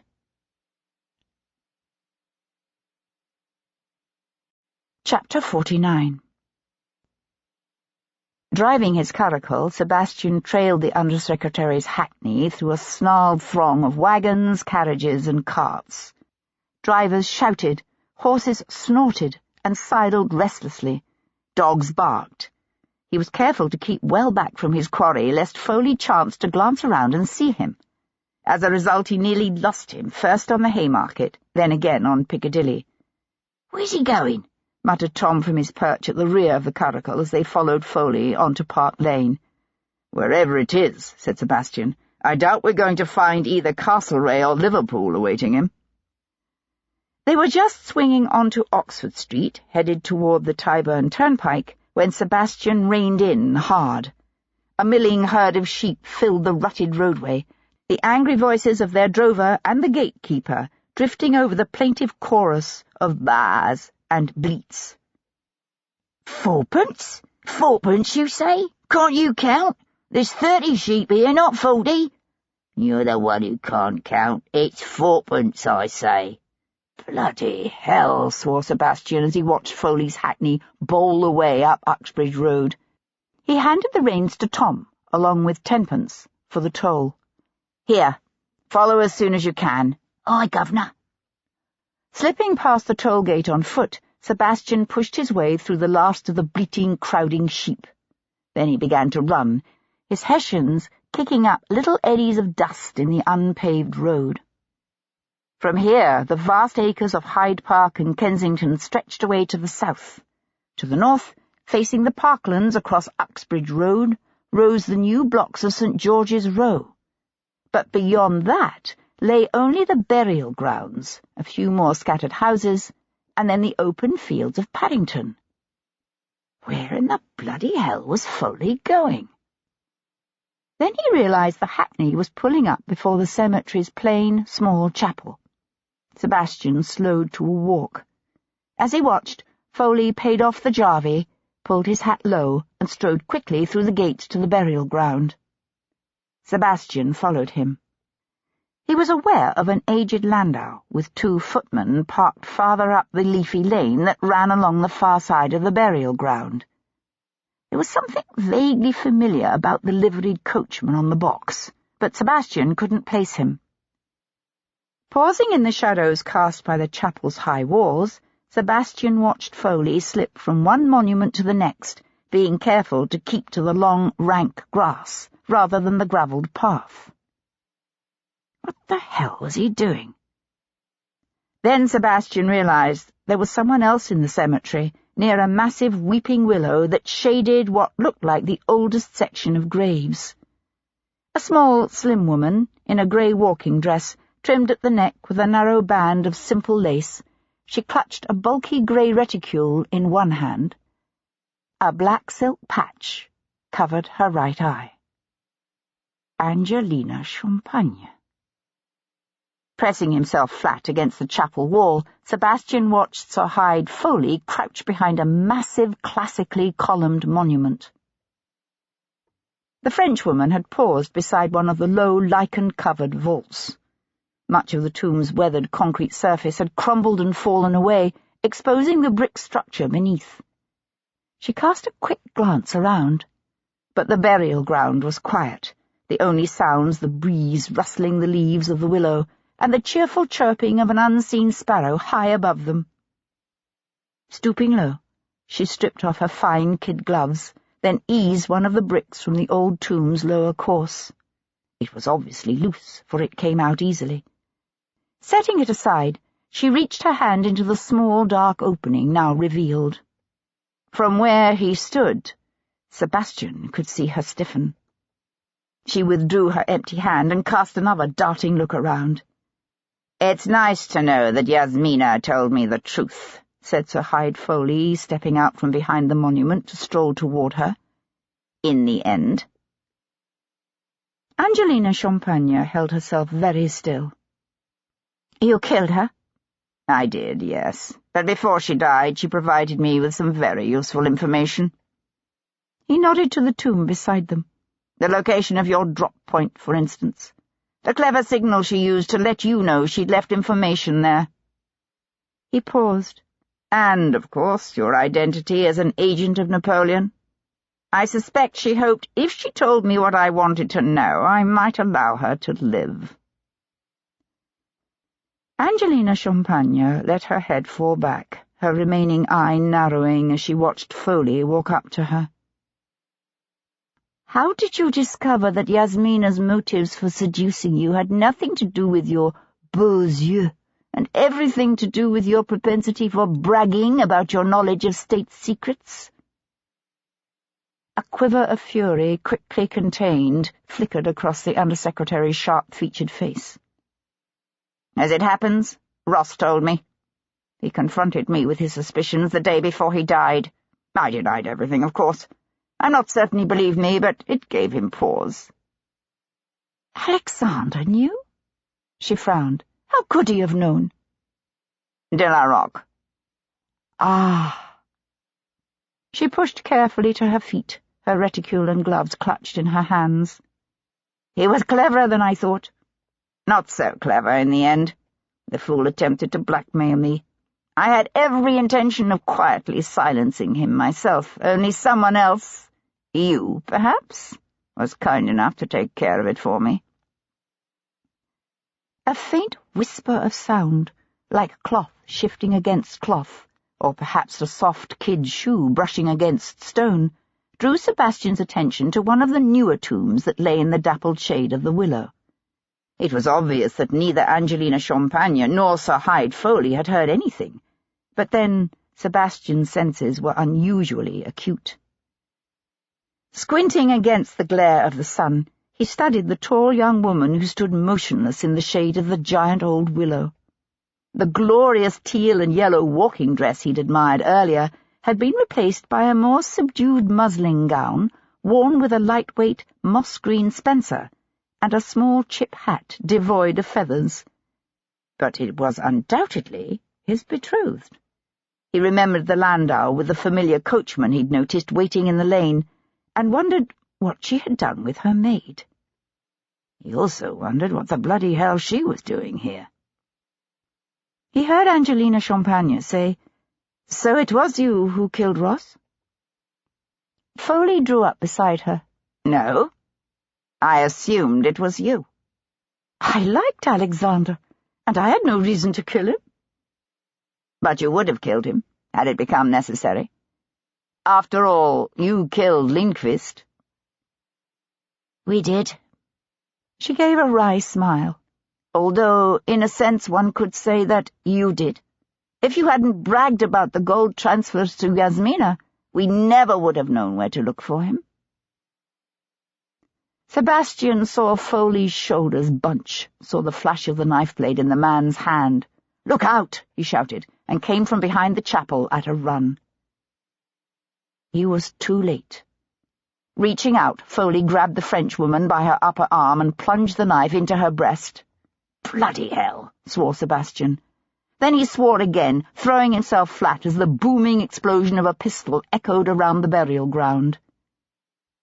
Foley turned, a strange, slow pirouette, his body tense, a look of shock and surprise on his face. The front of his white silk waistcoat, a sheet of dark, shiny wetness. He took one step, then his eyes rolled back in his head, and he fell in a limp sprawl against the side of the tomb. Sebastian's gaze jerked back to the Frenchwoman. She still had one hand in her reticule. He could see the charred hole in the side of the cloth, and realized she must have hidden a small pistol there. For a moment, her startled gaze met his. She crumpled slowly. He pushed up, aware of the patter of running feet as Miss Jarvis rushed forward. Sebastian reached the fallen woman first. He gathered her gently into his arms. She was still conscious, her eye filming with tears, one hand coming up to grip his forearm. "How did you come to be here?" she asked. "I followed Foley." "Ah." There was a pause. "You heard?" "Yes." "It's true what he said. We killed de la Roque and Lindqvist too. Both were agents of the enemies of France. But I swear to you I had nothing to do with the death of Alexander Ross." She coughed, and a trickle of blood spilled down her chin. "Je ne regrette rien," she said softly. "We are at war." He was aware of Miss Jarvis drawing up at the edge of the tomb. She made no move to come any closer. Angelina's grip on his arm tightened. She said, "I never did tell you about your mother." Sebastian felt his breath catch in his throat. "Tell me what?" She shook her head. "You look so like her, except for the eyes. She told me you had his eyes." "What? Whose eyes?" But he realized she had slipped beyond hearing him. He held her as she breathed her last, as her heart slowed and stopped, and the life eased from her body. Then he laid her gently into the long grass and turned his head to fix his betrothed with a hard stare. "Why are you here?"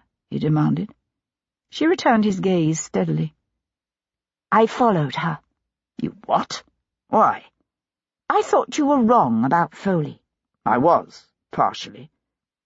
"And it occurred to me that Madame Champagne might have heard far more of Ross's argument with de la Roque than she led you to believe. I thought I might try speaking to her myself, only she was just leaving as I drove up. I thought she looked strangely furtive, so I followed her." Sebastian stared down at the Frenchwoman's limply curled hands. The calluses on the fingertips were plainly visible. Miss Jarvis followed his gaze. He said, "She told me once that she loved music, but surely she's too small to have strangled anyone." "She did say we, did she not? Somewhere she must have a confederate. The grey-bearded man who worked for her at the coffee shop, perhaps." "Perhaps." "That would be for the authorities to deal with." Sebastian pushed to his feet. "What have you done with your maid?" "She's in my grandmother's landau. I thought it would be less conspicuous than the barouche." "Is that why you changed your dress? So you'd be less conspicuous?" "Under the circumstances, peacock feathers seemed somewhat inappropriate." He found himself smiling. Then his gaze fell to the dead woman beside them, and his smile faded. "Her death saddens you?" said Miss Jarvis, in a tone that told him she was both confused and disapproving. "I liked her." "She was a traitor." "Not to France." "And a killer." "That's what people do in war.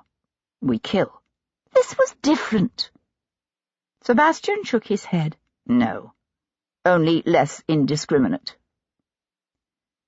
She nodded to the sprawled, bloody body of the Undersecretary. "One could say the same of Foley. He killed the agents of his country's enemy." "Foley didn't kill for Britain's sake. He murdered to protect himself, to cover up his betrayal of his own country. Madame Champagne was right. In a sense, he killed de la Roque and Lindquist, even though he didn't actually tighten the garrote or wield the cudgel. It was his vain, self-indulgent indiscretion that led to their deaths." Her gaze drifted back to the Frenchwoman's now serene features. Sebastian saw 2 frown lines form between Hero's eyes.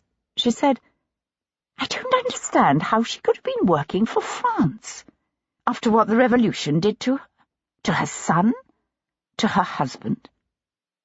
"That was the France of 1792, of Robespierre and the Jacobins, and the Terror. Not the France of Napoleon and the Grand Empire. It's not unusual for those who love France to see the Emperor as a saviour rather than—" "A monster?" "Well, yes." Sebastian found himself wondering for how long Angelina had been an agent of the French. Since the days of the Directoire, perhaps, when she had been in Venice and Spain, when she had known his mother. "It still doesn't make sense," said Miss Jarvis. "If Angelina Champagne killed Lindquist and de la Roque, and Sir Hyde killed Yasmina, then who killed Alexander Ross and Ezekiel Kincaid?" "Ross's Russian friend, Colonel Dmitri Chernyshov. The problem is, I can't prove it, and even if I could, the bastard has diplomatic immunity."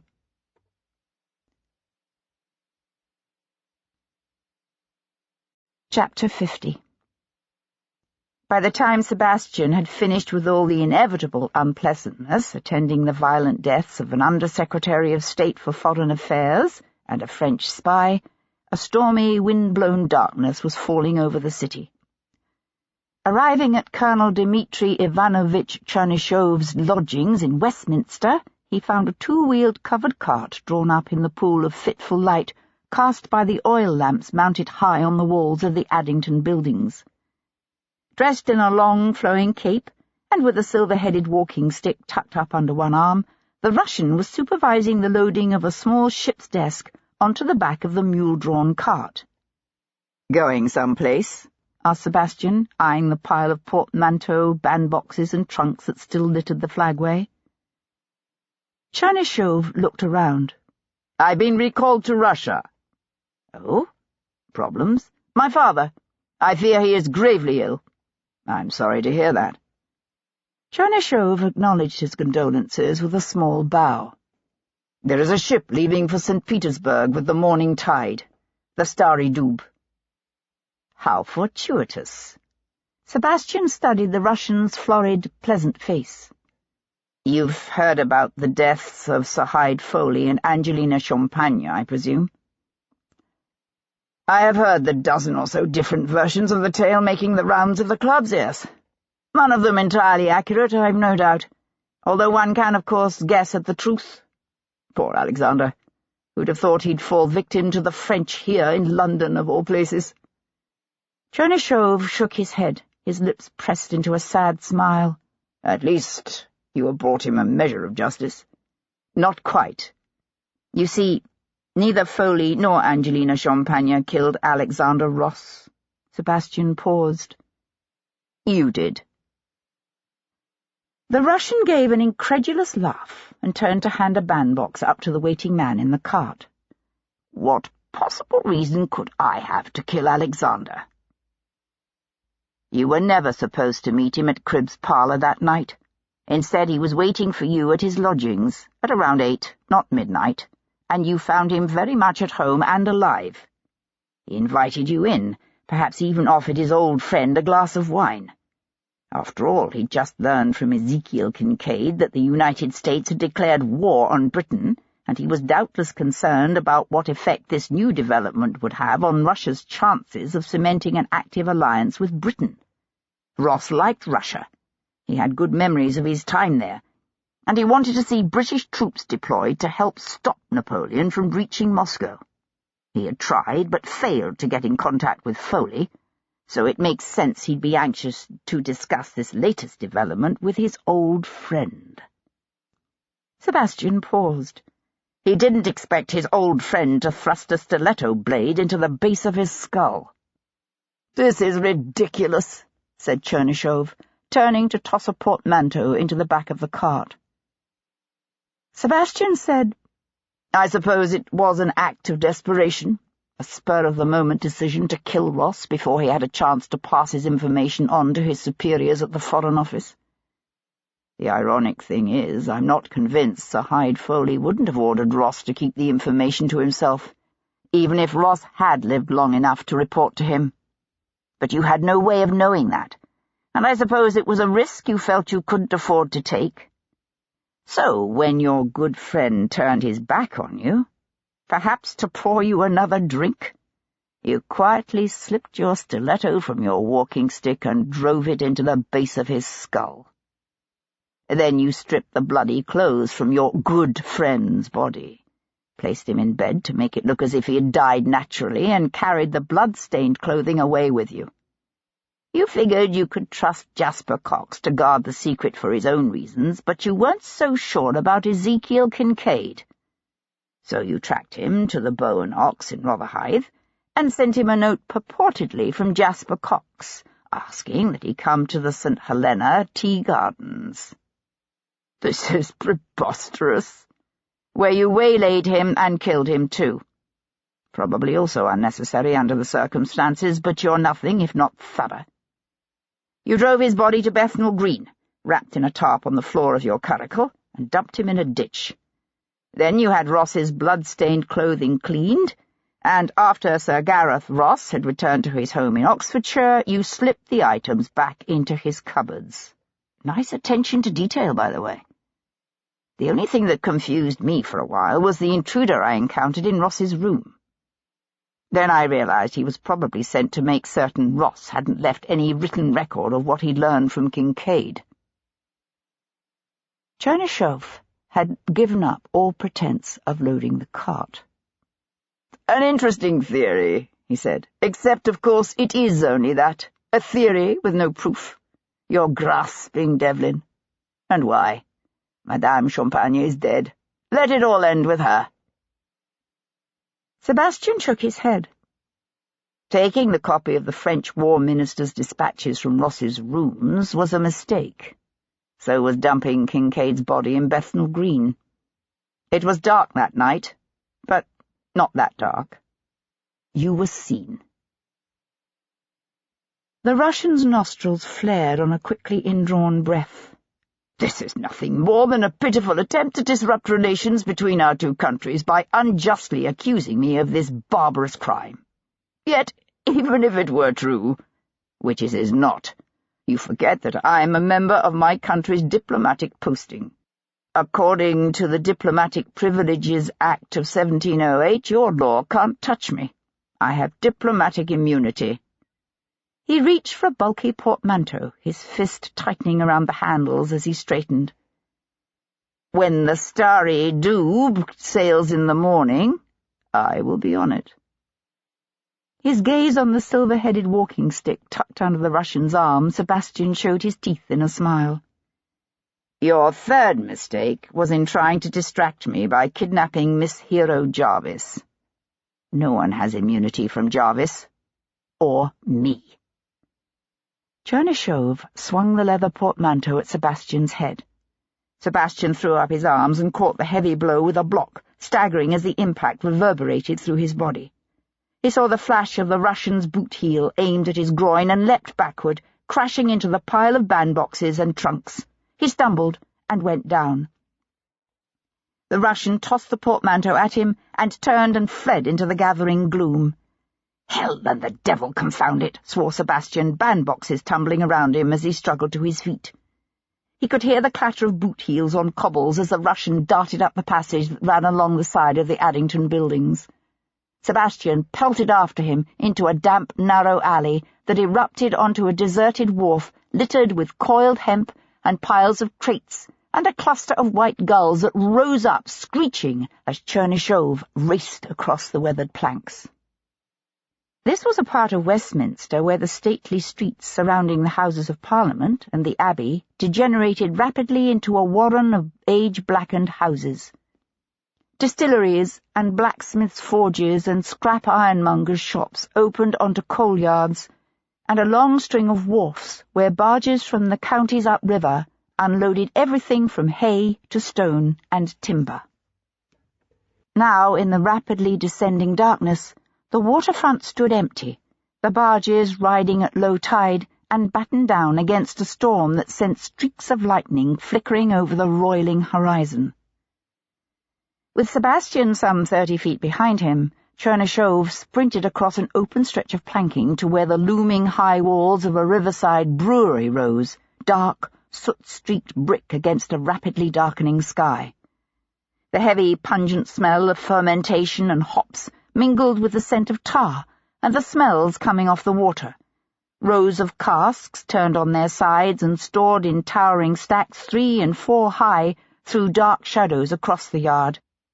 Chernyshov ducked between the rows of casks, and a sudden stillness settled over the deserted waterfront. The Russian had stopped. Sebastian drew up sharply as thunder pealed slowly across the water. Then his preternatural hearing caught the quiet hiss of a well-oiled blade being pulled from its sheath. He crept forward, his senses alert to the least flicker of movement, the betraying whisper of an indrawn breath. He had just reached the end of the first row of barrels when he heard the faint scrape of wood against wood. He leapt back and felt a gust of wind as the wall of casks beside him began to move. They crashed down around him in a rolling, clattering, bouncing cascade of shattering staves and ringing iron. A dog began to bark hysterically, its chain rattling.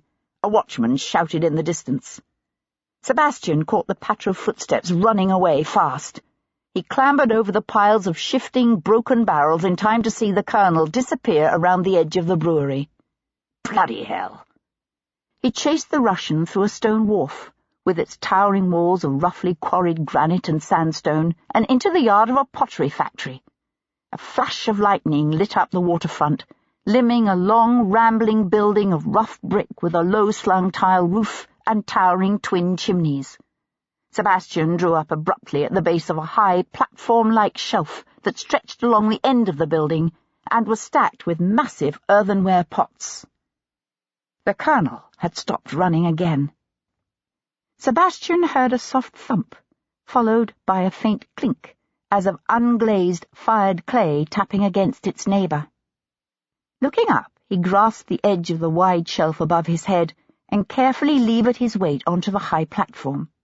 The rain was falling harder now, pocking the heaving, dark surface of the river and pinging noisily against the stacks of pots and urns, pipes and culverts. Moving quietly, he swung up onto the overhanging roof, then rose to a crouch. Beneath the smooth leather soles of his boots, the old tiles were wet and slippery with moss. He moved cautiously up over the ridge of the roof. He could feel the residual heat from the kiln's soaring chimneys warm on his back as he hunkered low at the far edge of the slope. From here, he looked down on the wide raised platform that ran along the back of the workshop. At the far edge of the platform, Chernyshov waited, motionless, his form all but lost in the shadows cast by the hundreds and hundreds of 4-foot lengths of fat drainpipe stored on end beside him. A jagged arc of lightning flashed across the sky, and Sebastian saw the gleam of the stiletto in the Russian's hand. Around them the rain poured, filling the air with the scent of wet clay. Loosening his own dagger in its sheath in his boot, Sebastian dropped to the near edge of the shelf below.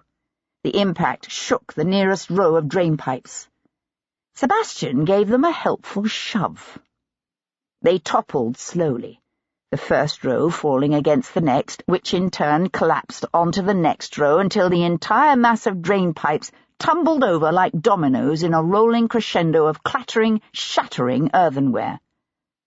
Chernyshov swung around, saw the wall of pipe crashing toward him, and leapt off the platform into the yard below. Sebastian landed in a crouch a few feet from him, his dagger in his hand. The Russian pirouetted gracefully, his stiletto extended like a foil, his left arm curled in the classic fencing pose. "So," said Chernyshov, his teeth bared in a smile, "here we are." "You fence, I take it," said Sebastian. "Since childhood," said Chernyshov, flexing his wrist. "I hear you were a cavalry officer. Unfortunately, your sabre is a little short." "So's your foil," said Sebastian. "True." The two men circled each other warily. They were equally matched, of much the same height and build, both well trained in the arts of war. But each held a very different type of blade. The Russian's stiletto was a thrusting weapon with no edge, while Sebastian's dagger had carefully honed edges, but was considerably shorter. Chernyshov struck first, lunging forward like a fencer, thrusting with a foil, his stiletto aimed for Sebastian's heart. Sebastian sidestepped the thrust, dancing away easily to the right, his boots sliding over the muddy, wet cobbles of the pottery yard. Lightning played across the heavy clouds, pressing down on the waterfront. The rain pounded. "The advantage is mine, I think," said Chernyshov. "You don't have to do this, you know. Why make Miss Jarvis a widow before you have the opportunity to make her your wife?" "You'd have me simply walk away." "Why not?" Thunder rumbled in the distance. Sebastian said, "I told you why not." With a grimace, Chernyshov struck again. Again Sebastian skittered to the right. The repetition was deliberate. He was setting up the expectation of the pattern in the Russian's mind. The colonel lunged a third time, expecting Sebastian to once more fall away to the right. Only this time, instead of dancing away, Sebastian stepped into the Russian's lunge. It was a street fighter's trick. Clamping his left fist around the man's right wrist, Sebastian yanked the colonel forward and stepped in to plunge his dagger up under the man's sternum, driving straight toward the heart. He saw the colonel's eyes widen in surprise. Sebastian stepped back. Chernyshov dropped to his knees, his hands coming up to clutch his chest as he toppled forward. "So much for your bloody immunity," said Sebastian, and swiped the dripping rain from his face. Chapter 51. Thursday, the 30th of July. The chapel of the Archbishop's Palace at Lambeth was small but graceful, with soaring lancet windows, a black-and-white tiled marble floor, and delicate stone tracery that seemed to have captured and held the scent of some 5 centuries' worth of burning incense. Charles, Lord Jarvis, stood just inside the chapel door, his snuff-box clasped in one hand, a frown lowering his brows. Slowly and deliberately he nodded to the man known to the world as the groom's father. Hendon responded with the smallest of bows. Neither man smiled. Owing to the hasty nature of the ceremony, the guest list was necessarily small. Devlin's only surviving sibling, Lady Wilcox, had evidently chosen not to attend, if indeed she had been invited. But the redoubtable Dowager Duchess of Claiborne was there, looking fierce in puce satin and a towering feathered turban. Also in attendance were a peg-legged Irish surgeon of doubtful antecedents and a Bow Street magistrate of all things. The bride's only living grandmother, the cantankerous old Dowager Lady Jarvis, had condescended to put in an appearance, as had Jarvis's 2 bird-witted sisters. The 3 women huddled together to one side, their eyes wide with vulgar curiosity as they whispered speculatively behind their fans. It occurred to Jarvis that the only member of the assembled company who actually looked happy about the coming nuptials was his own half-mad wife, the bride's mother, who stood with her face suffused with an idiotic kind of joy. And he found himself wondering how many of those in attendance, if any, knew the real reason for the quickly arranged wedding. The truth would be obvious soon enough. He transferred his gaze to his daughter. She was looking exceptionally lovely in an exquisite gown of white silk, with a high-waisted bodice and small puffed sleeves embroidered with tiny blue rose sprays. Hero had always possessed unerring taste. A scoop neck, edged in lace, flowed into a V-shaped, charmingly gathered back, while a row of slightly larger rose sprays trimmed the hem above a long flounce of delicate lace. She had crimped her fine brown hair into soft curls that framed her face charmingly. Around her neck she wore a single strand of pearls with a sapphire pendant, a wedding gift from her husband. Devlin had clasped the necklace around her throat just moments ago. Jarvis had watched his daughter colour faintly at her future husband's touch. It was a reaction Jarvis would not have expected. Jarvis transferred his gaze to the groom, who stood now near the altar, his head tipped to one side as he conversed in low tones with the Archbishop. Devlin looked relaxed and remarkably untroubled, although Jarvis noticed he had done little more than nod to Hendon. Devlin and Jarvis himself had exchanged only the coldest of unsmiling bows. Flicking open his snuff-box, Jarvis raised a pinch to one nostril and inhaled sharply. Then he closed the box with a snap and tucked it away. Walking up to his daughter, he held out his arm. "Ready?" he asked. She put her gloved hand on his crooked elbow. For a moment, her gaze strayed to the tall young Viscount near the altar. Then she brought her gaze back to her father's face and surprised him by giving him a reassuring smile. "Ready?" That night, long after the wedding breakfast with its awkward strained silences and thinly veiled hostilities, and long after Sebastian had brought his new bride home and shown her to her rooms, he stood at the open window of his bedchamber, his gaze on the darkened rooftops and church spires of the city, the air cold against his naked flesh. Swept clean by a brisk wind off the North Sea, the sky was unusually clear and full of stars, the streets below now quiet and empty. He could smell the hot oil from the lamps left burning at the top of his front steps, hear the distant cry of the watchman, 1 o'clock on a fair night, and all is well. He held a glass of Burgundy in his hand, but he hadn't tasted it, for he knew with quiet resignation that this was but the first of an endless string of lonely nights that stretched before him. He was a young man, with all of a healthy young man's appetites, and a wife, who was a wife in name only. A different kind of man might take that as a license to dishonour his marriage vows, but not Sebastian. Yet somehow he had not expected the thoughts and images that now tormented him.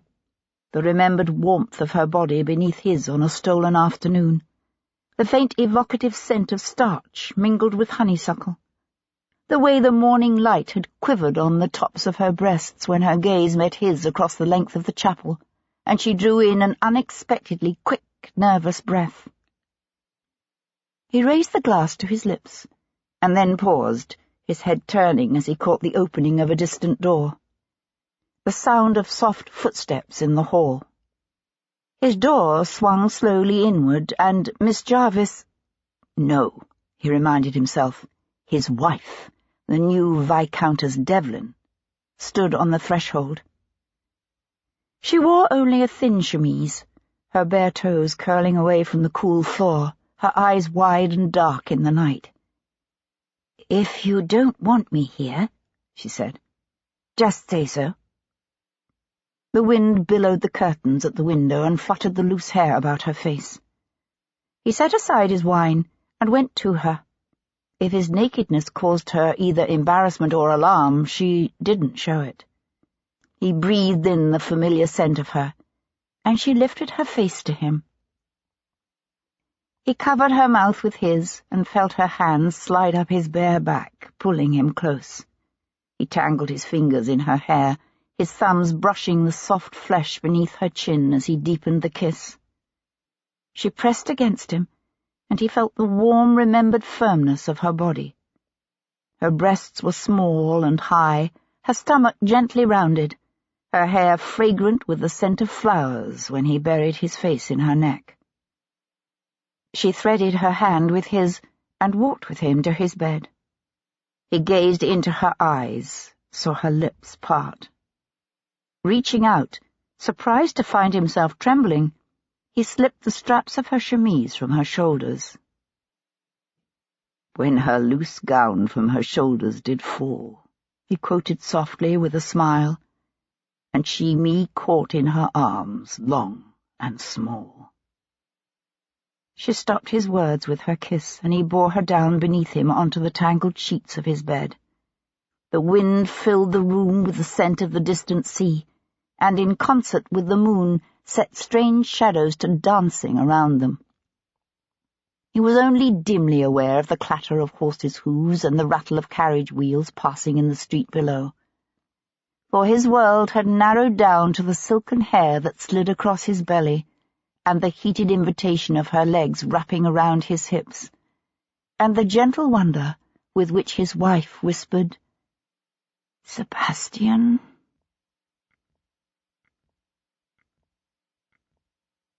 The End. You've been listening to Where Shadows Dance, a Sebastian Sincere mystery, by C.S. Harris, narrated by Davina Porter and directed by Megan Berrickman. If you've enjoyed this book and this performance, Recorded Books recommends A Discovery of Witches by Deborah Harkness, narrated by Jennifer E. Kedder. Deep in the stacks of Oxford's Bodleian Library, young scholar Diana Bishop unwittingly calls up a bewitched alchemical manuscript in the course of her research. Being descended from an old and distinguished line of witches, Diana wants nothing to do with sorcery. So, after a furtive glance and a few notes, she banishes the book to the stacks. But her discovery sets the underworld stirring, and a horde of demons, witches, and vampires soon descends upon the library. Diana has stumbled upon a coveted treasure lost for centuries, and she's the only creature who can break its spell. A Discovery of Witches is a richly inventive novel about a centuries-old vampire, a spellbound witch, and a mysterious manuscript that draws them together. You'll find a wide selection of titles in the Recorded Books catalog, including bestsellers, mysteries, classics, histories, and more. And thank you for being a Recorded Books reader. Audible hopes you have enjoyed this program. Titles in the Recorded Books catalog, including bestsellers, mysteries, classics, histories, and more. And thank you for being a Recorded Books reader. Audible hopes you have enjoyed this program.